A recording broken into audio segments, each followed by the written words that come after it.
ఇప్పుడు తెలంగాణ కానీ దేశంలో విదేశాల్లో ప్రపంచవ్యాప్తంగా అది దావోస్ కానీ సిలికాన్ వ్యాలీ కానీ ప్రపంచవ్యాప్తంగా కాలికి బలపం కట్టుకొని తిరిగే యువ మంత్రివర్యులు నేటి ముఖ్య అతిథి కేటీఆర్ గారు.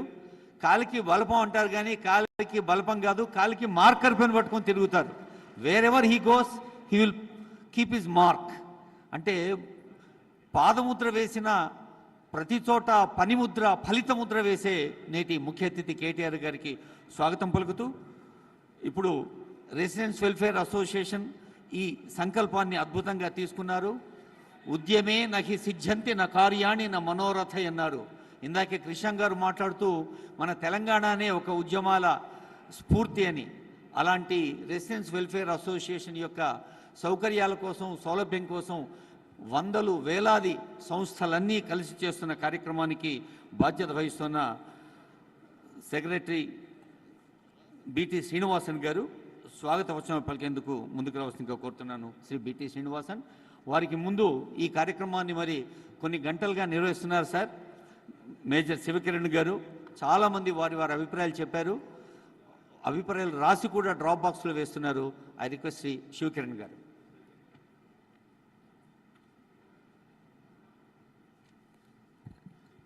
అందరికీ స్వచ్ఛ నమస్కారం.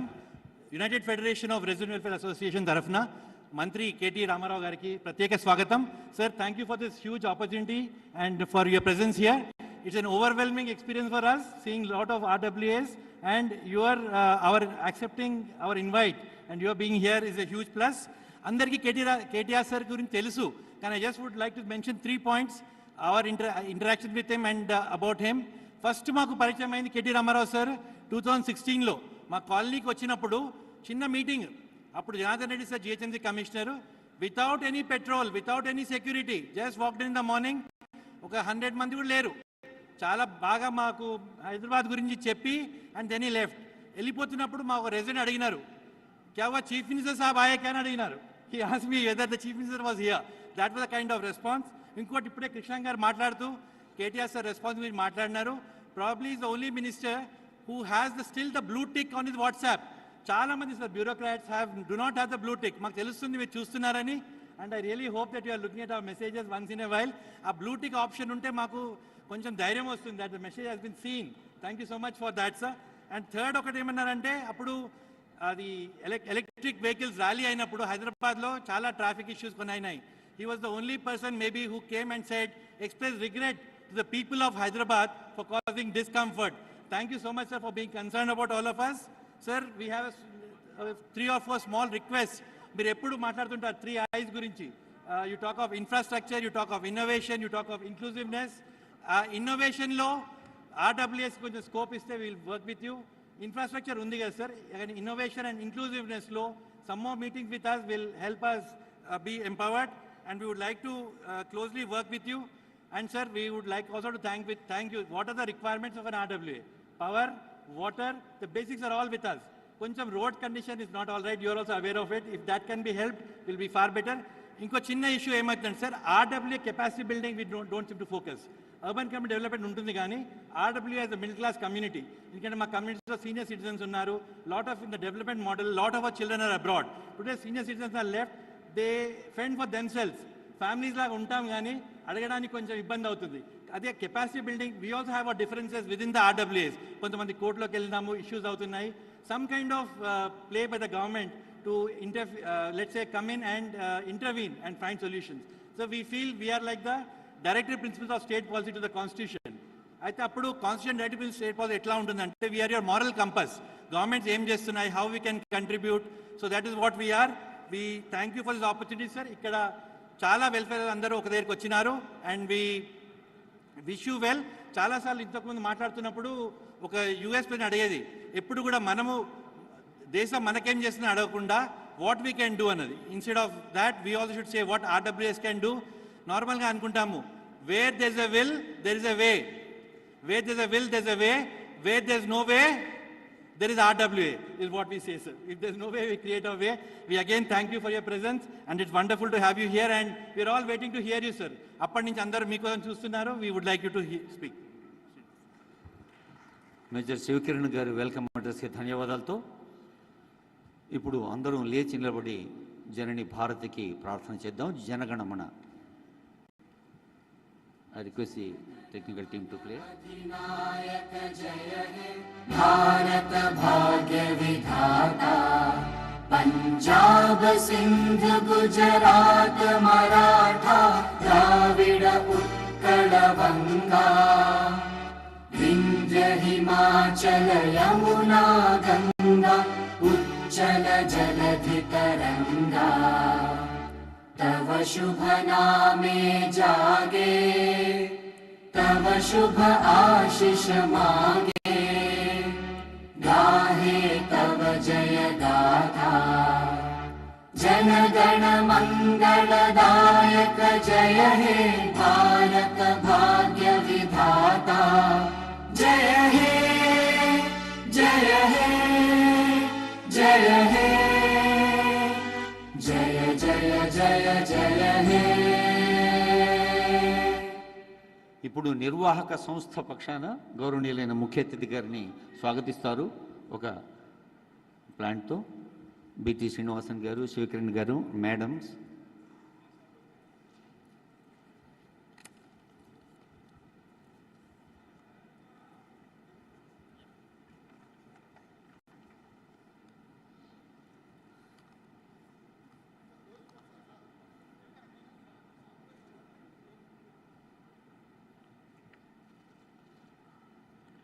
మన కేటీ అన్న అబ్రివేషన్లో ఐటీ గుర్తొస్తుంది. ఐటీ అంటే కేవలం ఇన్ఫర్మేషన్ టెక్నాలజీనే కాదు, అది ఇన్నోవేటివ్, అంటే ఎప్పటికప్పుడు అవసరానికి తగిన ఆలోచనలు ఒక విజన్తో అమలు చేసే ప్రయత్నం జరుగుతోంది.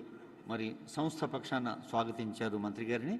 ఇప్పుడు వి ప్రకాష్ గారిని వారు ఎన్ని గంటలైనా మాట్లాడగలరు, కానీ కేటీఆర్ గారు మరో కార్యక్రమంలో పాల్గొనాల్సి ఉన్న కారణంగా క్లుప్త సుందరంగా మన జల వనరుల ప్రాధాన్యాన్ని గురించి చెప్పాల్సిందిగా, ఎన్నో దశాబ్దాలుగా ఈ రంగంలో వారు చేస్తున్న కృషి మనకు తెలుసు.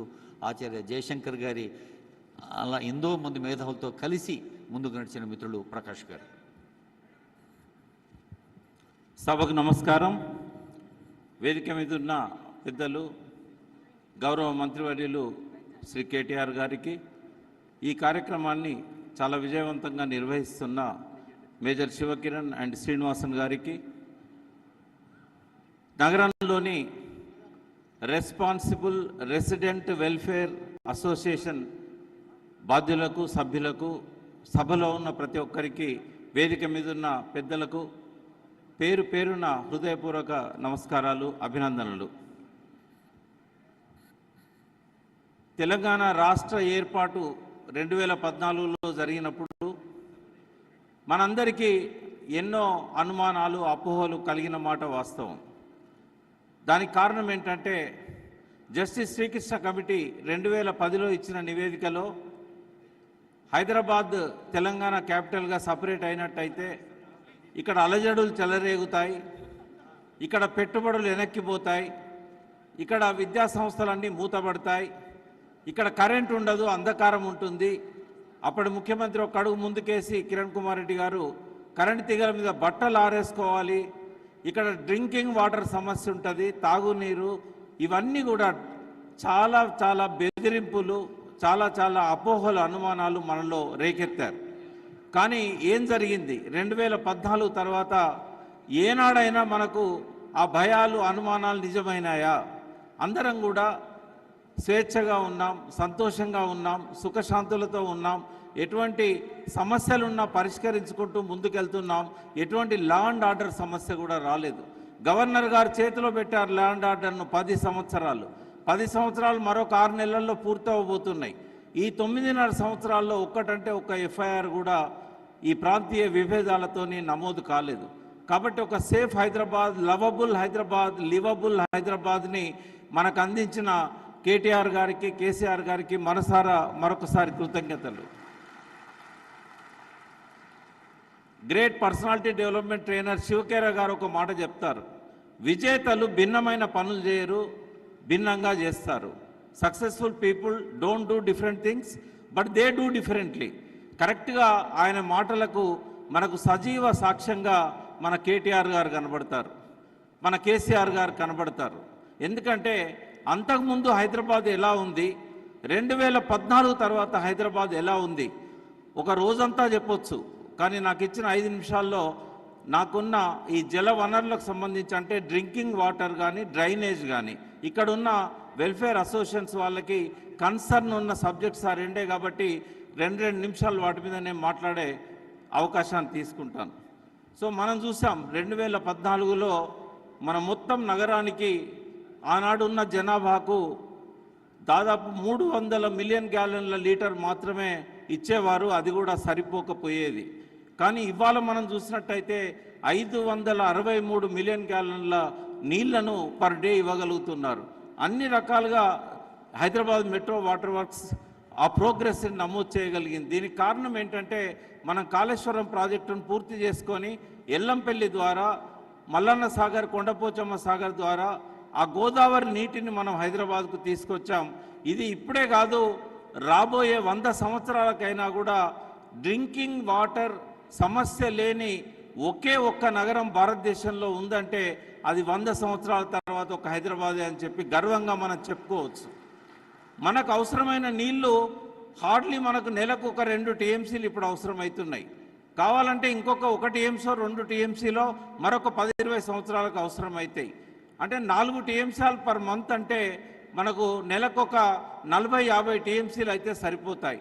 కానీ మనం ఇప్పుడు అందుబాటులో ఉన్న నీరు ముఖ్యమంత్రి గారు దూరదృష్టితోని మనకు ఆయన క్రియేట్ చేసిన జలాశయాలు ఇవాళ 147 టీఎంసీలు గోదావరి నీళ్లతోని, మరొక 100 టీఎంసీలు నాగార్జున సాగర్ డెడ్ స్టోరేజ్తోని, అంటే ఇంతకంటే ఒక 8 రెట్లు జనాభా పెరిగినా కూడా ఈ నగరంలో ఎలాంటి మంచినీటి సమస్య రాదు అని చెప్పి బల్లగుద్ది చెప్పొచ్చు.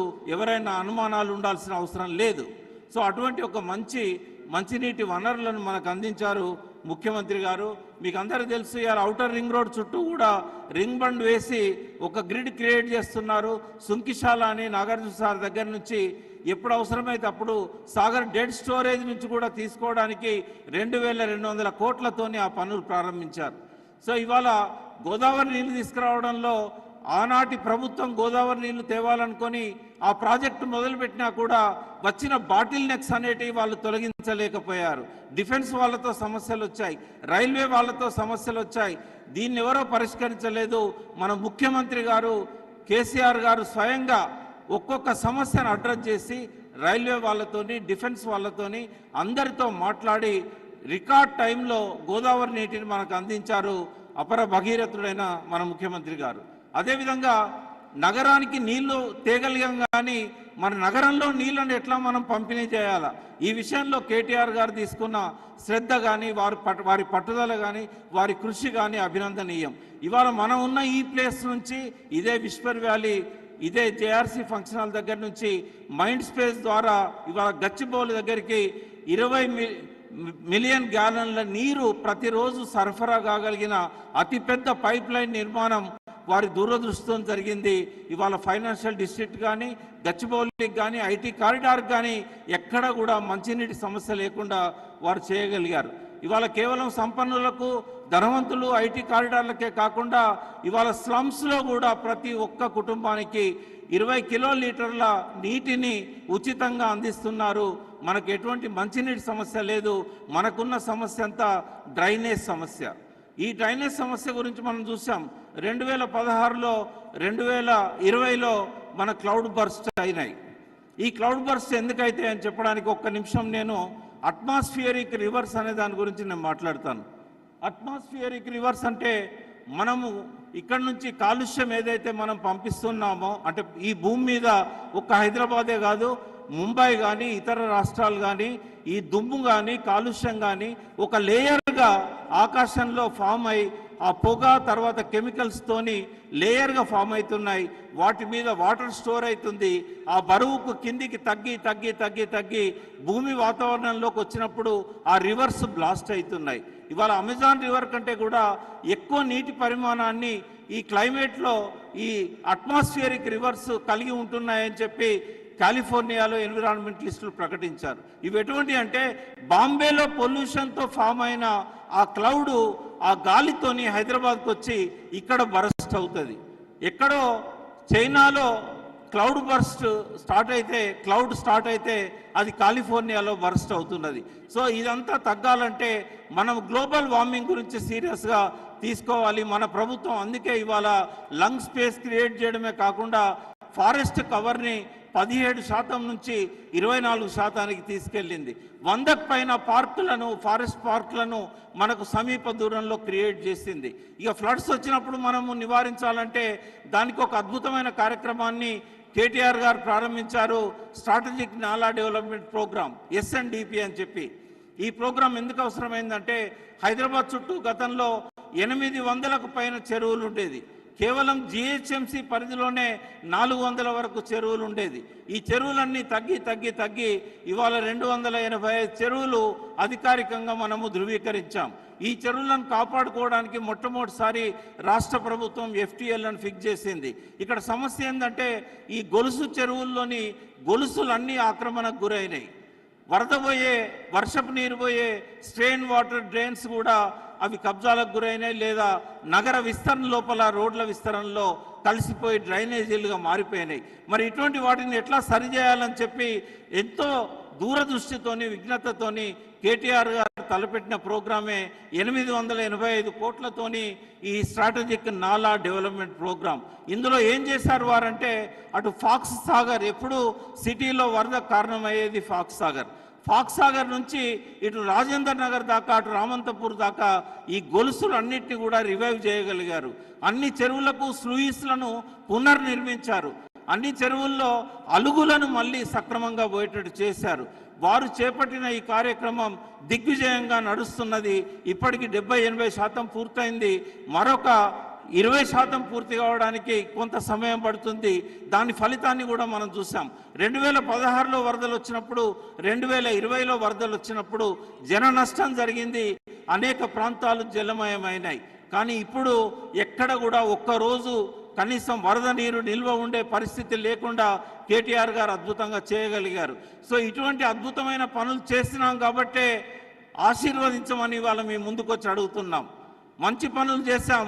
ఇక ముందు తలపెట్టిన మంచి పనులు పూర్తి చేయాలంటే కేటీఆర్ గారి సారథ్యంలోనే సాధ్యమవుతుంది. ఆ విషయాన్ని గమనించి మరొకసారి ఆశీర్వదించాలని, రాబోయే 5 ఏళ్ళు కూడా ఇదే ప్రభుత్వాన్ని అధికారంలో ఉంచాలని పేరున ప్రతి ఒక్కరికి శిరస్సు వంచి నమస్కరిస్తూ మీ వద్ద సెలవు తీసుకుంటున్నాను. జై తెలంగాణ. జన వనరులకు ప్రాణ సమమైన జల వనరుల గురించి తెలిపిన వి ప్రకాష్ గారికి ధన్యవాదాలు. ఈ భూమి మీద 70% నీళ్లు, మన దేహంలో 60% నీళ్లు. అయితే ఇంత పెద్ద శాతం ఉన్న నీళ్లు ఒకవైపు అయితే ఇంత చిన్న పిడికెడు గుండెలో ఎంత తడి ఉంది అనేది ముఖ్యం. అలా గుండె తడితో మన గురించే కాకుండా పక్కవారి గురించి, సమాజం గురించి ఆలోచించమని చెబుతున్న తరుణంలో మరి మన రెసిడెంట్స్ వెల్ఫేర్ అసోసియేషన్ బాధ్యత నిర్వహిస్తున్న BT శ్రీనివాసన్ గారు వారి సందేశం అందజేస్తారు. క్లుప్త సుందరంగా BTS. Good morning, I must say good afternoon. నేను సందేశం ఇవ్వడానికి రాలేదు. Just I want to brief what UFER was and what we are in Greater Hyderabad and Telangana. On behalf of our United Federation of Resident Welfare Associations, Honorable President Dr. Rao VBJ Chelikani Garu, I welcome you all for today's Partners in Progress Initiative meeting with our beloved Honorable Minister Sri K. Taraka Ramarao Garu. Gathered in Tarnaka in 2007, a number of RWAs have unanimously decided to constitute a formal federation of Resident Welfare Association and called United Federation of Resident Welfare Associations UFER was with an aim to be proactive, constructive, to liaise with concerned authorities and to express civic issues that are bothering citizens of the state most in one voice. The main focus is to stimulate awareness on the responsibilities and rights of the residents and to enhance the attention, action and commitment of the administration towards all-round well-being of the residents and to empower the residents to become active agents of change and to supervise proper implementation of the powers and responsibilities given to the urban bodies as per the 74th Amendment Act and Article 232 of the Constitution. As at present, around 4,300 flat association, that is apartment association and colony associations are affiliated to resident welfare associations, UFRWAs, in Greater Hyderabad. So we are very closely working with the RWAs that way. UFRWAs from the beginning working closely with GHMC.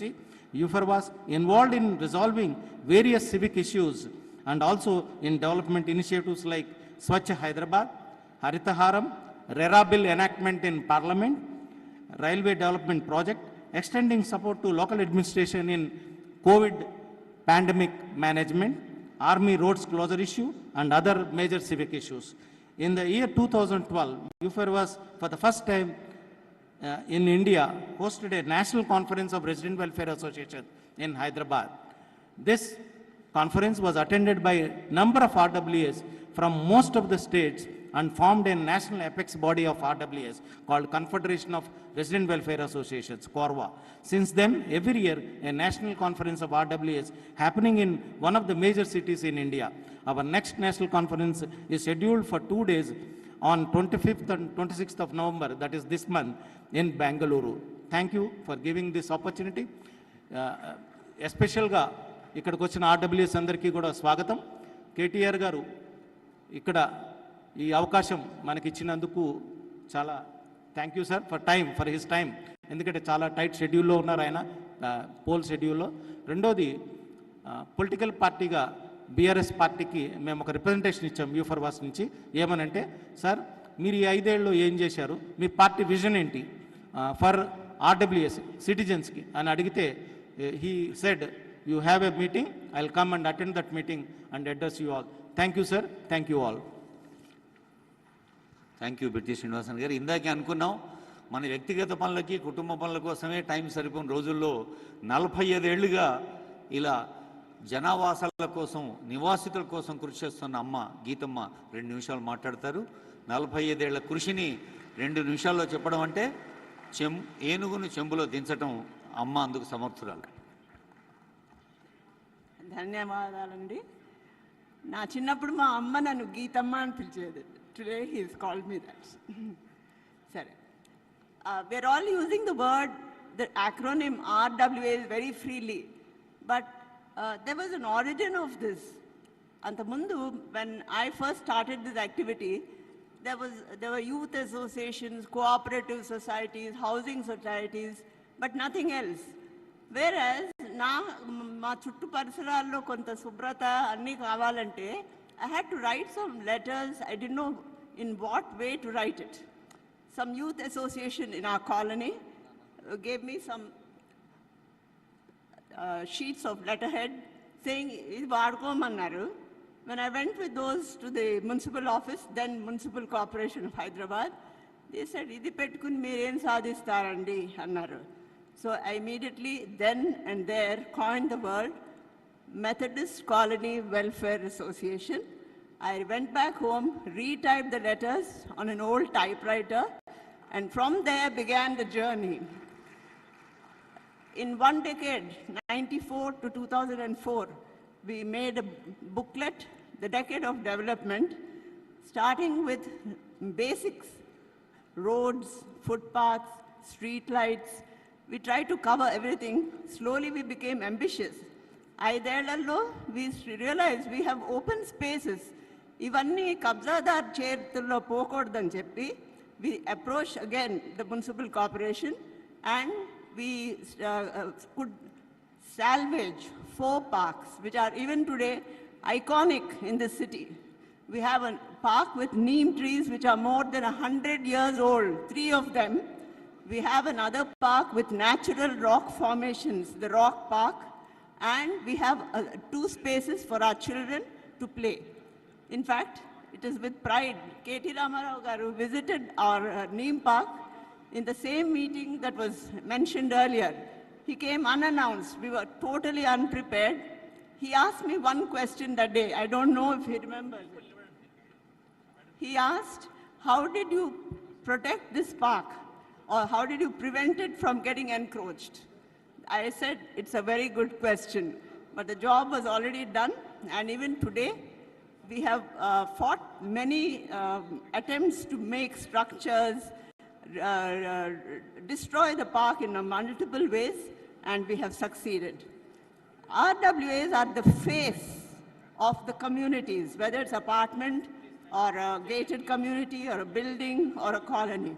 And we are also the interface between government administration and the local community. In the early years, whether it was for a property tax self-assessment, whether it is to ask for response from voters, the government agencies sent their people to my house. I said, what can I do for you? So provided them, used the lists of names that we had compiled, used the layout maps that we had made, and it all became very useful. Thereafter, today, it's the era of WhatsApp and social media. There are umpteen ways we can share grievances, we can ask for things. The point is, after a first decade of a lot of problems, we go through teething troubles. All the new fancy gated communities, ivalu kuda Cyberabad nunchi oka ayana matladaru, Minister garu rakamundu. He was talking about multiple issues in a positive way. I liked that because, yes, okay. And it is the importance of understanding the system, working with the system, and we have to innovate, we have to cooperate, we have to participate, and we have to emulate other good examples. We also rescued a well, my area lo. It's a 100-year-old well. We have also borrowed ideas from other colonies, and that is why, though I live in Methodist colony, I consider myself a part of the Greenlands residents. Thank you all very much. Geethamma గారికి ధన్యవాదాలు. ఇప్పుడు హైదరాబాద్ నగరం అంటే కేవలం రోడ్లే కాదు, under పాసులు, road over బ్రిడ్జ్లు, ఫ్లైఓవర్లు, metro, sky వాక్లు, ఇలా అంతస్తులుగా ఎదగటం అనేది కేవలం భౌతికంగా మౌలిక సదుపాయాలే కాదు, నైతిక స్థైర్యానికి ప్రభుత్వం కల్పిస్తున్న సౌకర్యాలకు ఉన్న బంధాన్ని తెలిసిన విజనరీ నేతలు సౌకర్యాలు పెంచుతూ, సౌలభ్యం పంచుతూ, ఈ పంచటం అనేది ఒక నినాదంగా కాదు, విధానంగా ముందుకు సాగుతున్న ఈవేళ మరి మన రెసిడెన్స్ వెల్ఫేర్ అసోసియేషన్ వారి ఆహ్వానాన్ని మన్నించి ముఖ్య అతిథిగా విచ్చేసిన గౌరవనీయులైన KTR గారి సందేశం.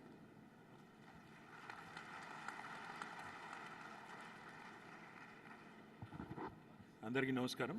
గౌరవనీయులు పెద్దలు, ఈ కార్యక్రమాన్ని ఏర్పాటు చేసిన మరి శివ్ కిరణ్ గారు, మేజర్ శివ్ కిరణ్, గీతా గారు, శ్రీనివాసన్ గారు, వైవి రావు గారు, మధులిక గారు, వేదిక పైన ఉన్న ప్రకాష్ గారు, క్రిషాంక్ గారు, గౌరవనీయులు దక్షిణామూర్తి గారు, కార్యక్రమంలో పాల్పంచుకుంటున్న హైదరాబాద్ నగరానికి సంబంధించిన, అదేవిధంగా చుట్టుపక్కల ఉన్న కొన్ని HMDA పరిధిలోని ఇతర మున్సిపాలిటీల్లో కూడా ఉన్న రెసిడెంట్ వెల్ఫేర్ అసోసియేషన్స్ నుంచి విచ్చేసిన మిత్రులందరికీ, రెసిడెంట్ వెల్ఫేర్ అసోసియేషన్స్ యొక్క ఆఫీస్ బేరర్స్ అందరికీ హృదయపూర్వకంగా నమస్కారం. పాత్రికేయ మిత్రులకు కూడా హృదయపూర్వకంగా నమస్కారం.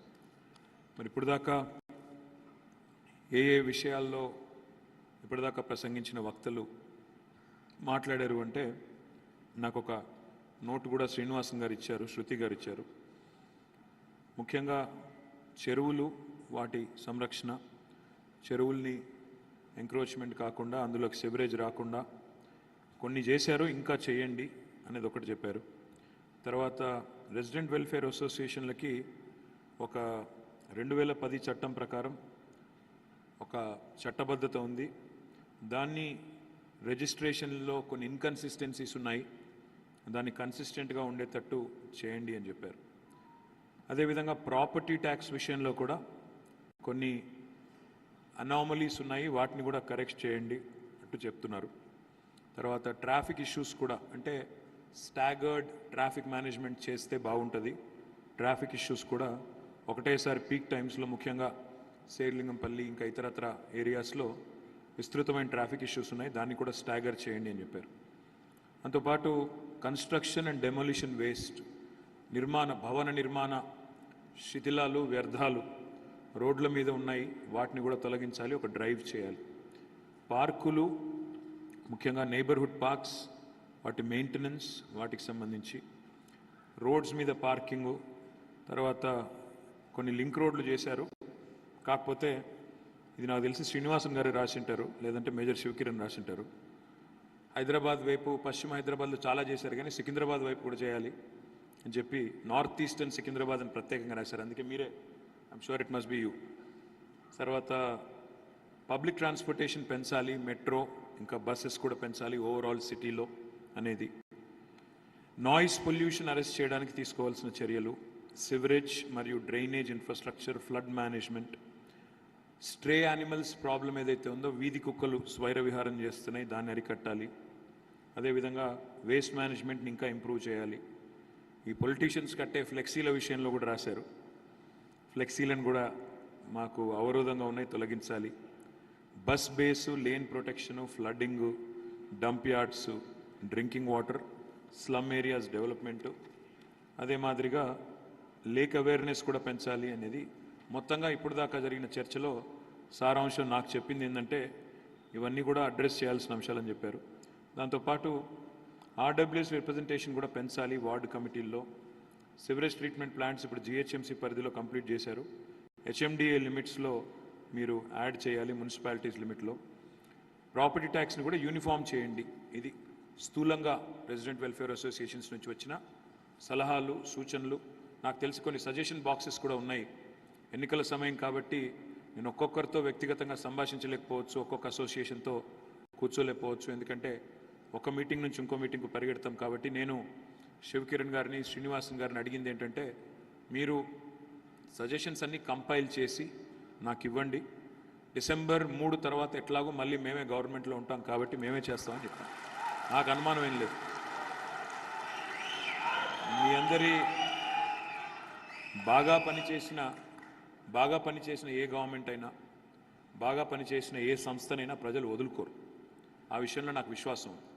ఎందుకంటే రాజకీయ నాయకులు ఎవరు ఎన్ని మాట్లాడినా, మనం సోషల్ మీడియాలో ఎవరు ఎన్ని రకాల వ్యతిరేక ప్రచారాలు చేసినా కళ్ళ ముందు చూసేదాన్ని ప్రజలు నమ్ముతారు తప్ప అభూత కల్పనలు, నోటికొచ్చినట్టు చేసే విమర్శలు అవి ఎవరు పట్టించుకోరు, వింటారు. ఇప్పుడు వినడం తప్పు కాదు, చూడడం అంతకంటే తప్పు కాదు, కానీ విచక్షణ కోల్పోకూడదు. విచక్షణ కోల్పోకుండా జాగ్రత్తగా నిర్ణయాలు తీసుకోవాలి. ఓవరాల్గా నేను ఒక 5 నిమిషాలు 10 నిమిషాల్లో తెలంగాణలో 9.5 సంవత్సరాలు ఏం జరిగింది అనేది చెప్పి భవిష్యత్తులో ఏం చేయబోతున్నామో కూడా చెప్పే ప్రయత్నం కొంత చేస్తాను. ఒకసారి మీరు కనుక చూసినట్టయితే 2014లో తెలంగాణ రాష్ట్రం ఏర్పడ్డప్పుడు ఆనాడు హైదరాబాద్ విషయంలో, అదేవిధంగా ఈ మహానగరం మన రాజధాని విషయంలో ఎన్నో అనుమానాలు ఉండేది. కానీ వాళ్ళ అన్ని అనుమానాలు పటాపంచలైనాయి. బ్రహ్మాండంగా ఇవాళ అన్ని విషయాల్లో, ముఖ్యంగా మౌలిక వసతుల్లో, మౌలిక సదుపాయాల విషయంలో ఈ ప్రభుత్వం గణనీయమైన పురోగతి సాధించింది. నేనేమి భూతల స్వర్గం అయిపోయింది హైదరాబాదు, ఇంకేమీ పని చేయడానికి లేదు, లేదా మేమేదో అఖండమైన ఈ పని చేసాం, ఇంకేమీ లేదు ఇంకా మిగిలిందని నేను చెప్పట్లేదు. సిన్సియర్గా, నిబద్ధతతో, చిత్తశుద్ధితో మా శాయశక్తుల శక్తి మేరకు మా ప్రయత్నాన్ని బలంగా చేశాం. 9.5 ఏళ్ళు అయింది ఇప్పుడు కరెక్ట్గా. అందులో మనం గుర్తుపెట్టుకోవాల్సిన అంశాలు 2-3 ఉన్నాయి. ఈ 9.5 ఏళ్లలో కూడా మధ్యలో 2 సంవత్సరాలు కరోనా వల్లనే మనం నిజానికి పూర్తి స్థాయిలో 100% పనిచేసే పరిస్థితి లేదు అన్నాడు. ఎందుకంటే ఆ రోజుల్లో సరే మిగతా రాష్ట్రాల్లో, మిగతా నగరాల్లో ఏం చేశారో నాకు తెలియదు, కానీ నాకు తెలిసిన ఒకే ఒక్క నగరం హైదరాబాద్. లాక్డౌన్ సమయాన్ని కూడా సద్వినియోగం చేసుకొని రోడ్లు వేసుకొని కొత్త రోడ్లు నిర్మించిన ఒకే ఒక్క నగరం హైదరాబాద్ భారతదేశం. అలా కష్టపడ్డాం. ఆ రోజు లేబర్ క్యాంపులకు కూడా పోయాము. క్యాంపులకు పోయి వాళ్ళని కన్విన్స్ చేసాం, మీకేం కాదు, మేము ఉన్నాము, మీకు ఎక్స్ట్రా పేమెంట్ కూడా ఇస్తాము, మీకు ఏమైనా ఆరోగ్య సమస్య వస్తే మేము దగ్గరుండి చూసుకుంటాము అని చెప్పి. కోవిడ్ సమయంలో నేను కూడా స్వయంగా చాలా కన్స్ట్రక్షన్ లేబర్ ఉంటే వాళ్ళ క్యాంపులకు కూడా వెళ్ళి వాళ్ళని బతిమిలాడి కాంట్రాక్టుల దగ్గర పనిచేసే వర్కర్లకు కూడా చెప్పి, ఎందుకంటే నగరం ఇంత ఫ్రీగా మనకు దొరకదు, మళ్ళీ దొరకదు. ఎందుకంటే రోజుకు 6 గంటల కంటే ఎక్కువ పని చేయలేం మహానగరంలో. ట్రాఫిక్ ఎప్పుడు ఆపుతాం, ఎక్కడ ఆపుతాం అంటే మనం రాత్రి దాదాపు 12 నుంచి ఉదయం 6 గంటల వరకే పని చేయగలుగుతాం తప్ప మిగతా టైంలో చేయలేం. అందుకే నేను అందరినీ ఒప్పించాను అప్పుడు దగ్గరికి వెళ్ళి, దయచేసి మీరు మాకు సహకరించండి, ఎందుకంటే ఈ టైం తప్ప మాకు మళ్ళీ 24 గంటలు పనిచేసే టైం మళ్ళీ దొరకదు అంటే పాపం వాళ్ళు కూడా దయతో ఒప్పుకున్నారు. వాళ్ళకు కూడా నేను ధన్యవాదాలు తెలియజేస్తాను. అయితే 2 సంవత్సరాలు కరోనా వల్ల పోయింది. మాకు 9.5 సంవత్సరాల కాలం దొరికితే 2 సంవత్సరాలు కరోనా వల్ల పోయింది. ఇక మరో సంవత్సరం ఎలక్షన్లు కొట్లాడడంలోనే పోయింది. ఆటోమేటిక్గా మొదటి 6 నెలలు సర్దుకోవడం, ఆ తర్వాత 2 ఎలక్షన్లు. కాబట్టి నికరంగా మేము పనిచేసింది నెట్ తీసుకుంటే 6-6.5 సంవత్సరాలు మాత్రమే. మిగతా 2 ఏళ్ళు కోవిడ్, సంవత్సరంన్నర ఎలక్షన్లు, కొత్త రాష్ట్రము, సర్దుకోవడం, కొత్త సంసారం. కాబట్టి ఒక 6 నెలలు దానికి. వెరసి మేము పనిచేసింది నికరంగా 6-6.5 సంవత్సరాలు మాత్రమే. మరి 6-6.5 ఏళ్లలో మేము చేసిన పని మీ కళ్ళ ముందుంది. అంతకంటే ముందు 65 ఏళ్ల పని కూడా మీ కళ్ళ ముందే ఉంది. భారతదేశానికి స్వాతంత్రం వచ్చిన తర్వాత 65 ఏళ్ళు మేమైతే లేము. ఆనాడు ప్రభుత్వంలో మేము లేము, మాకంటే ముందున్న వాళ్ళు వేరే వాళ్ళు ఉన్నారు. ఇవాళ ఈ 6.5 ఏళ్లలో ఏం జరిగింది అంటే హైదరాబాద్లో మీరు గమనిస్తే, ఒకటి అన్నింటికన్నా ముఖ్యమైనది, అన్నింటికన్నా గణనీయమైన విజయం ఏంటి అంటే హైదరాబాద్లోని విద్యుత్ సరఫరాని బ్రహ్మాండంగా కేసీఆర్ గారి నాయకత్వంలో ఇవాళ దేశమే గర్వపడే విధంగా మనం హైదరాబాద్లో వ్యవసాయ రంగంలో రాష్ట్రం అంతటా కూడా ఇవాళ సమృద్ధిగా విద్యుత్ ఉత్పత్తి చేసి గతంలో ఉన్న కష్టాలు ఏవి లేకుండా చేసుకోగలిగాం. ఆనాడు హైదరాబాద్లో ఏ అపార్ట్మెంట్కి పోయినా, ఏ ఇంటికి పోయినా ఇన్వర్టర్లు, జనరేటర్లు స్వాగతం పలికేది. ఇవాళ ఇన్వర్టర్ల కంపెనీలకి, జనరేటర్ల కంపెనీలకి తెలంగాణలో పెద్దగా బిజినెస్ లేదు. చాలా ఆల్మోస్ట్ తగ్గిపోయింది, ఆల్మోస్ట్ లేదనే చెప్పవచ్చు. ఆ స్థాయికి గణనీయంగా పవర్ సప్లై మాత్రం పెంచుకున్నాం. అదేవిధంగా మంచినీళ్ళు ఇవన్నీ నేను చెప్తే చిన్న చిన్న అంశాలు అనిపిస్తాయి. ఇప్పుడు ఆశ్చర్యం ఏంటంటే మనిషికి మతిమరుపు అనేది ఒక రకంగా వరం, ఒక రకంగా శాపం. వరం ఎట్లా అంటారా, చాలా సందర్భాల్లో ఏదైనా బాధాకరమైన సంఘటనలు మనకు ఎదురైనప్పుడు అందులోంచి బయటపడాలి అంటే మతిమరుపు అవసరం. మర్చిపోకపోతే ముందుకు పోలేం. కానీ మాకు శాపం ఎందుకంటే 10 ఏళ్ల తర్వాత ఇవన్నీ అనుభవంలోకి వచ్చిన తర్వాత ఏముందిలే, కరెంటు కొత్తగా ఇచ్చేదే ఉంది, ఎప్పుడు అట్లా ఉంది కదా, మర్చిపోతాం. నేను ఈ ట్విట్టర్లో, సోషల్ మీడియాలో కొద్దిగా ఎక్కువ యాక్టివ్గా ఉంటాను. అందులో నాకు మెసేజ్లు వస్తుంటాయి. 10 నిమిషాలు 15 నిమిషాలు కరెంటు పోగానే నాకు ఆవేశంగా మెసేజ్లు పెడుతుంటారు. ఏమని, ఇదేనా నువ్వు చెప్పిన బంగారు తెలంగాణ, ఇదేనా నువ్వు చెప్పిన 24 గంటల కరెంటు పోయి 15 నిమిషాలు అయింది, ఏం చేస్తున్నారా మీరు? నాకేమనిపిస్తుంది అంటే 10 ఏళ్ల కిందట రోజుకి 10 గంటలు కరెంటు పోయినా అడిగిన వాడు లేడు, అడిగినా పట్టించుకున్న నాదుడు లేడు. ఇవాళ 10-15 నిమిషాలు కరెంటు పోతేనే మీరు నా మీద ఆవేశపడుతున్నారంటే ఒక రకంగా మంచిది, ఒక రకంగా చెడ్డది. మంచిది ఎందుకు అంటే అట్లీస్ట్ మంచి పవర్ సప్లై జరుగుతుంది, అందులో ఇంటరప్షన్ అయినప్పుడు ఇరిటేషన్ వస్తుంది. చెడ్డది ఎందుకు అంటే ఆ కోపం మీరు నా మీద ఎక్కడ తీసి నాకు ఓట్లు వేయరేమో అని భయం. కాబట్టి నేను బలంగా నమ్మేది ఏంటంటే కొన్ని విషయాల్లో సందర్భానుసారం అప్పుడప్పుడు పాత విషయాలు కూడా గుర్తు చేయక తప్పదు. మంచినీళ్ళ విషయానికి వస్తే నేను హైదరాబాద్లోనే పెరిగిన. హైదరాబాద్లో నేను చిన్నప్పటి నుంచి ఇక్కడే ఉన్నా. దాదాపు 35 ఏళ్ళ నుంచి ఇక్కడే ఉన్నా. ఈ 35 ఏళ్లలో నేను ఎన్నో సందర్భాల్లో, ముఖ్యంగా ఖైరతాబాద్ మీదుగానే నేను స్కూల్కి పోయేది, కాలేజ్ కూడా అట్టే పోయేది. అప్పుడు ఆల్మోస్ట్ ఎవ్రీ సమ్మర్ జలమండలి ఆఫీస్ ముందు ధర్నాలు లేని రోజు లేదు. బిందెలు, కుండలు, లొల్లులు, ట్రాఫిక్ జాము, అస్తవ్యస్తమైన పరిస్థితులు. ఈరోజు ఆ పరిస్థితి హైదరాబాద్లో లేదు. సరే, ఇంకా అక్కడక్కడ ట్యాంకర్లు ఉన్నాయి, ట్యాంకర్ల వల్ల కొంత ఒక 5-10% ఇరిటేషన్ ఇంకా ఉంది. కానీ చాలా పెద్ద ఎత్తున ఈరోజు మనం పెట్టుబడులు పెట్టడం వల్ల, ఇప్పుడే ప్రకాష్ గారు చెప్పినట్టు ఇటు కృష్ణ నుంచి అటు గోదావరి నుంచి 100 కిలోమీటర్ల నుంచి వేగంగా ప్రాజెక్టులు పూర్తి చేసి మిషన్ భగీరథలో భాగంగా మనం ఇవాళ ఆల్టర్నేట్ డే వాటర్ సప్లై ఇచ్చుకుంటా ఉన్నాం. కానీ నా కళ, ముఖ్యమంత్రి గారి స్వప్నం కూడా ఏంటి అంటే అల్టిమేట్గా I want to see Hyderabad where 24 గంటల్లో ఎక్కడ ఎప్పుడు ట్యాప్ తిప్పినా నీళ్ళు వచ్చే హైదరాబాద్ కావాలి. అది మా ఎజెండా, అది మా విషయం. ఇది ఇవాళ ఎదిగిన దేశాల్లో, ఎదిగిన నగరాల్లో ఈ పరిస్థితి ఉంది. మన దగ్గర కూడా అది రావాలి. విశ్వనగరం కావాలి అంటే ఊరికే మాటలతో, ఊకదంపుడు ఉపన్యాసాలతో కాదు. ఇట్లాంటి చిన్న చిన్న విషయాలు కూడా పట్టించుకోవాలి, పెట్టుబడులు తేవాలి, మౌలిక వసతుల మీద కూడా డబ్బులు పెట్టాలి. ఇవన్నీ జరిగితేనే మనం ముందుకు పోతాం. మెట్రో రైలు పూర్తి చేసుకున్నాం, ఒక 70 కిలోమీటర్లు. కానీ మా కళ మెట్రో రైలు ఇంతవరకు ఆగకూడదు. 70 కిలోమీటర్ల మెట్రో రాబోయే 7 నుంచి 10 ఏళ్లలో 415 కిలోమీటర్లకు విస్తరించాలన్నది మా ఎజెండా. మొత్తం హైదరాబాద్ మహానగరంలో పబ్లిక్ ట్రాన్స్పోర్ట్ని, ముఖ్యంగా నాన్ పొల్యూటింగ్ పబ్లిక్ ట్రాన్స్పోర్ట్ అంటే కాలుష్య రహిత ప్రజా రవాణా అనేది ఒక ప్రాధాన్యత క్రమంలో ఉండాలి అని టార్గెట్గా పెట్టుకున్నాం. అదేవిధంగా పారిశుద్ధ్యం కొంత మెరుగుపడింది. 2014లో ప్రతిరోజు 3500 మెట్రిక్ టన్నుల చెత్తను మేము సేకరించేది. మరి మొన్నటికి అంటే ఒక నెల కిందటికి దాదాపు రోజుకి 7500 నుంచి 8000 మెట్రిక్ టన్నుల చెత్తను ప్రస్తుతం కలెక్ట్ చేస్తున్నాం. కొంత ఎఫిషియన్సీ పెరిగింది, జనాభా కొద్దిగా పెరిగింది, ఎఫిషియన్సీ పెరిగింది. కానీ ఇంకా పెంచాలి. డే టు డే కలెక్షన్లో కొన్ని గ్యాప్స్ ఉన్నాయి, ఆటో రోజు రాకపోవడం లాంటివి ఉన్నాయి. అవన్నిటినీ కూడా సరి చేయాలి. తప్పకుండా దాన్ని కూడా చేసే బాధ్యత మాది. అదేవిధంగా మోర్ ఇంపార్టెంట్ ఈజ్ ఇప్పుడు మీరు అన్నారు పార్టిసిపేటరీ గవర్నెన్స్ అంటే కేవలం కార్పొరేటర్లు, ఎమ్మెల్యేలు, ఎమ్మెల్సీలు, అధికారులు మాత్రమే కాదు, మాకు రెసిడెంట్ వెల్ఫేర్ అసోసియేషన్స్కి భాగస్వామ్యం కల్పించండి అని మీరేదైతే అడిగారో 100% వచ్చే టర్మ్లో చేసే బాధ్యత నాది. తప్పకుండా మీకు ఒక ప్రముఖమైన పాత్ర, ఒక వ్యాలిడేషన్ ఇప్పించే బాధ్యత కూడా నాది. ఎందుకంటే అల్టిమేట్గా పురపాలన మున్సిపల్ అడ్మినిస్ట్రేషన్ అనే పదంలోనే, పురపాలనలోనే పౌరుల భాగస్వామ్యంతో కూడిన పాలన అనే అర్థం అందులోనే ఉంది, ఇమిడి ఉంది. కానీ దాన్ని గతంలో కొంత ప్రయత్నం చేసినా, మన నగరం పేరుతో కొంత టౌన్ హాల్స్ పెట్టి మీ ఫీడ్బ్యాక్ తీసుకునే ప్రయత్నం కొంత చేసినా అనుకున్నంత చేయలేకపోయాము. వచ్చే టర్మ్లో తప్పకుండా ఆ ప్రయత్నం కూడా బలంగా చేస్తాం. దాంతోపాటు సంస్కరణలు, రిఫార్మ్స్, అడ్మినిస్ట్రేటివ్ రిఫార్మ్స్. ఈ ప్రభుత్వం వచ్చిన తర్వాత ఈరోజు టీఎస్ బీపాస్ లాంటి చట్టం తెచ్చాం. మీకు 21 రోజుల్లో ఏ బిల్డింగ్ అయినా పర్మిషన్ ఇవ్వాలి, లేదంటే ఆటోమేటిక్ అప్రూవల్ అనే ఒక సిస్టమ్. తద్వారా అవినీతి తగ్గించాలి, లంచగొండితనం తగ్గించాలనే ఒక బలమైన ప్రయత్నం చేశాం. ట్రాన్స్పరెన్సీ తెచ్చే ప్రయత్నం చేశాం. కొంతమేరకు సఫలమయ్యాం. ఇంకా అందులో కూడా చిన్న చిన్న చిక్కులుంటే వాటిని కూడా తప్పకుండా సరిదిద్దుతాం.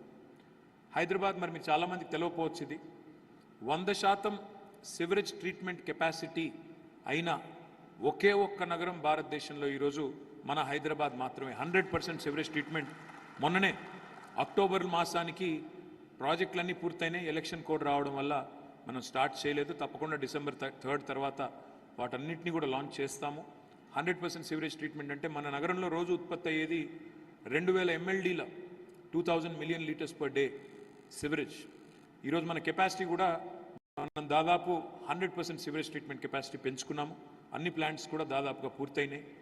డిసెంబర్ మాసంలో మిగతా అన్ని కూడా ప్రారంభించుకున్నట్టయితే సివరేజ్ ట్రీట్మెంట్ విషయంలో మనకి నగరం కూడా మెరుగయ్యే పరిస్థితి ఉంటుంది. అదేవిధంగా మీకు తెలుసు effective law and order. KCR గారు ముఖ్యమంత్రి అయిన తర్వాత తీసుకున్న మొట్టమొదటి నిర్ణయం హైదరాబాద్లో శాంతి భద్రతల పరిరక్షణకి. ఎందుకంటే ఈ నగరంలో ఎలాంటి పంచాయతీ లేకుండా, హిందూ ముస్లిం పంచాయతీ కానీ, ఆంధ్ర తెలంగాణ పంచాయతీ కానీ, ఇంకో పంచాయతీ కానీ ఎక్కడా లేకుండా చాలా పటిష్టమైన శాంతి భద్రతలు మన నగరంలో గత 10 సంవత్సరాలుగా సమర్థవంతమైన నాయకత్వంలో అమలు చేసుకుంటా ఉన్నాం. అదేవిధంగా మహిళల కోసం షీ టీమ్స్, ఇట్లాంటి విమెన్ సేఫ్టీ ఐడియాస్, హాకై లాంటివి, షీ టీమ్స్ లాంటివి ప్రత్యేకంగా పెట్టి మన నగరంలో ఏ టైంలోనైనా మహిళలు మేము ఒంటరిగా బయటకు వెళ్ళినా మాకే ఇబ్బంది లేదు అనే స్థాయిలో ఇవాళ విమెన్ సేఫ్టీ మీద కూడా సేఫ్ సిటీ అనే క్యాంపెయిన్లో భాగంగా 5 లక్షల సీసీ కెమెరాలు పెట్టుకున్నా. అదేవిధంగా విమెన్ సేఫ్టీ కోసం ప్రత్యేకమైన కార్యక్రమాలు తీసుకున్నాం. ఇవి కూడా చేసుకున్నాం. రోడ్స్కి సంబంధించి చాలా కార్యక్రమాలు తీసుకున్నాం.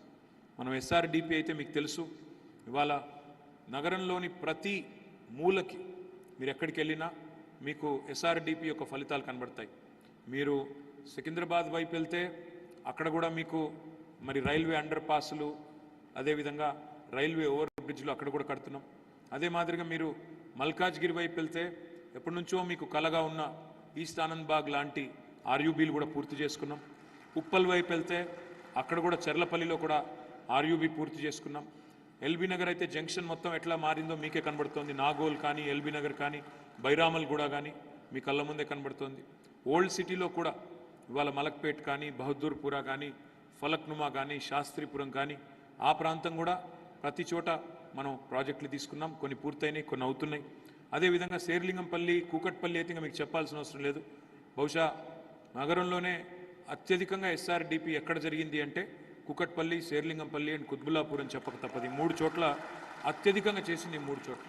అట్లా ఎస్ఆర్డిపిలో భాగంగా చాలా అండర్ పాస్లు, ఫ్లైఓవర్లు ఇవన్నీ నిర్మాణం చేసుకున్నాం. లింక్ రోడ్లు నాకు మాజీ సుప్రీంకోర్టు ప్రధాన న్యాయమూర్తి ఎన్వి రమణ గారు చెప్పారు ఒకసారి. ఆయన హైదరాబాద్కి వస్తే చాలా బాగా చేస్తున్నారా మీరు, ఈ లింక్ రోడ్లు చాలా బాగుంది ఐడియా, ఎవరిచ్చారు ఐడియా ఇది, మిగతా వాళ్ళకు కూడా చెప్పండి అన్నారు. అంటే మన నగరంలో ఏమవుతుందంటే ఒక రోడ్ ఇక్కడ దాకా వస్తుంది, ఇంకో రోడ్ ఇక్కడ దాకా వస్తుంది, మధ్యలో ఒక చిన్న ముక్కు ఉండదు. అట్లాంటి ఎన్నో ఎతికి పట్టుకొని గూగుల్లో మేము ప్రత్యేకంగా ఒక డ్రైవ్ కింద పెట్టుకొని దాదాపు ఒక 136 రోడ్స్ మిస్సింగ్ లింక్ రోడ్స్ అని పెట్టుకొని వాటిని కూడా ప్రత్యేకంగా తీసుకొని చేశాము. దానివల్ల కూడా చాలా డీకంజెషన్ జరుగుతూ ఉంది. ఇంకా చాలా చేయాలని కూడా ప్రణాళికలు కూడా రూపొందించాం. ఇప్పుడు నేను ఇక్కడికి వస్తున్నప్పుడు 2 జర్నలిస్టులు వచ్చారు నాతో పాటు కారులో. వాళ్ళు బెంగళూరు నుంచి వచ్చారు. మీరు హైదరాబాద్లో కొద్దిగా చెట్లు ఇంకా పెంచాలి అన్నారు. నేనేం చెప్పాను వాళ్ళకంటే, మా నగరానికి ఈ మధ్యన మీరు గమనిస్తున్నట్లేరు, 10 ఏళ్ల కిందటి పరిస్థితి లేదు. ఇప్పుడు మాకు గ్రీన్ సిటీ అవార్డ్స్ కూడా వస్తున్నాయి ప్రపంచవ్యాప్తంగా మాకు, మా హైదరాబాద్కి అని చెప్పి వాళ్ళకి నేను చెప్తా ఉంటే వాళ్ళు అన్నారు, లేదులేండి ఇంకా మా బెంగళూరుతో పోలిస్తే మీరు కొద్దిగా వెనకే ఉన్నారన్నారు. నేను కూడా ఒప్పుకుంటాను ఆ విషయంలో. ఎందుకంటే బెంగళూరు మొదటి నుంచి ఒక కల్చర్గా, ప్రతి ఇంట్లో మొక్కలు పెట్టడం అనేది ఒక కల్చర్గా, ప్రతి చోట పార్కులు ఉండడం, ఆ పార్కులు పరిరక్షించడం అనేది ఒక కల్చర్గా వాళ్ళు పెట్టుకున్నారు.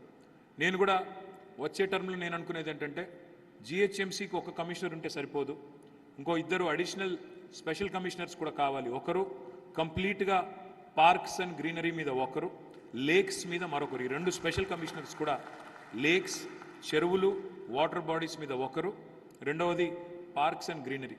దీనికి సంబంధించి మరొక స్పెషల్ కమిషనర్ కూడా నియమించాలి అనే ఒక సూత్రప్రాయంగా అనుకుంటున్నాము. వచ్చే టర్మ్లో తప్పకుండా అది చేస్తాం. అదేవిధంగా రోడ్ల విషయానికే వస్తే కేవలం అండర్ పాసులు ఇవి మాత్రమే కాదు, సిఆర్ఎంపీ అనే ఒక ప్రోగ్రాం తీసుకున్నాం, కాంప్రిహెన్సివ్ రోడ్ మెయింటెనెన్స్ ప్రోగ్రామ్. అంటే ఒక రోడ్డు మళ్ళీ మళ్ళీ చెడిపోకూడదు. ఒకసారి వేసిన తర్వాత 5 సంవత్సరాల పాటు అదే ఏజెన్సీకి అప్పచెప్తే వాళ్ళు నాణ్యంగా రోడ్ వేస్తారు. మళ్ళీ అప్పుడు 5 సంవత్సరాలు డిస్టర్బ్ కాకుండా, అందులో ఏమైనా ఇరిటేషన్ వచ్చినా, చిన్న చిన్న ప్రాబ్లం వచ్చినా మళ్ళీ వాళ్ళే మెయింటైన్ చేసేటట్టు కాంప్రిహెన్సివ్ రోడ్ మెయింటెనెన్స్ ప్రోగ్రామ్ కూడా తీసుకున్నాం. అదేవిధంగా హైదరాబాద్లో urban flood management system, drainage system, ఇది ఒక్కటి మాత్రం నేను ఒప్పుకుంటాను. కొంత పని జరిగింది, ఇంకా చాలా పని చేయాల్సింది ఉంది.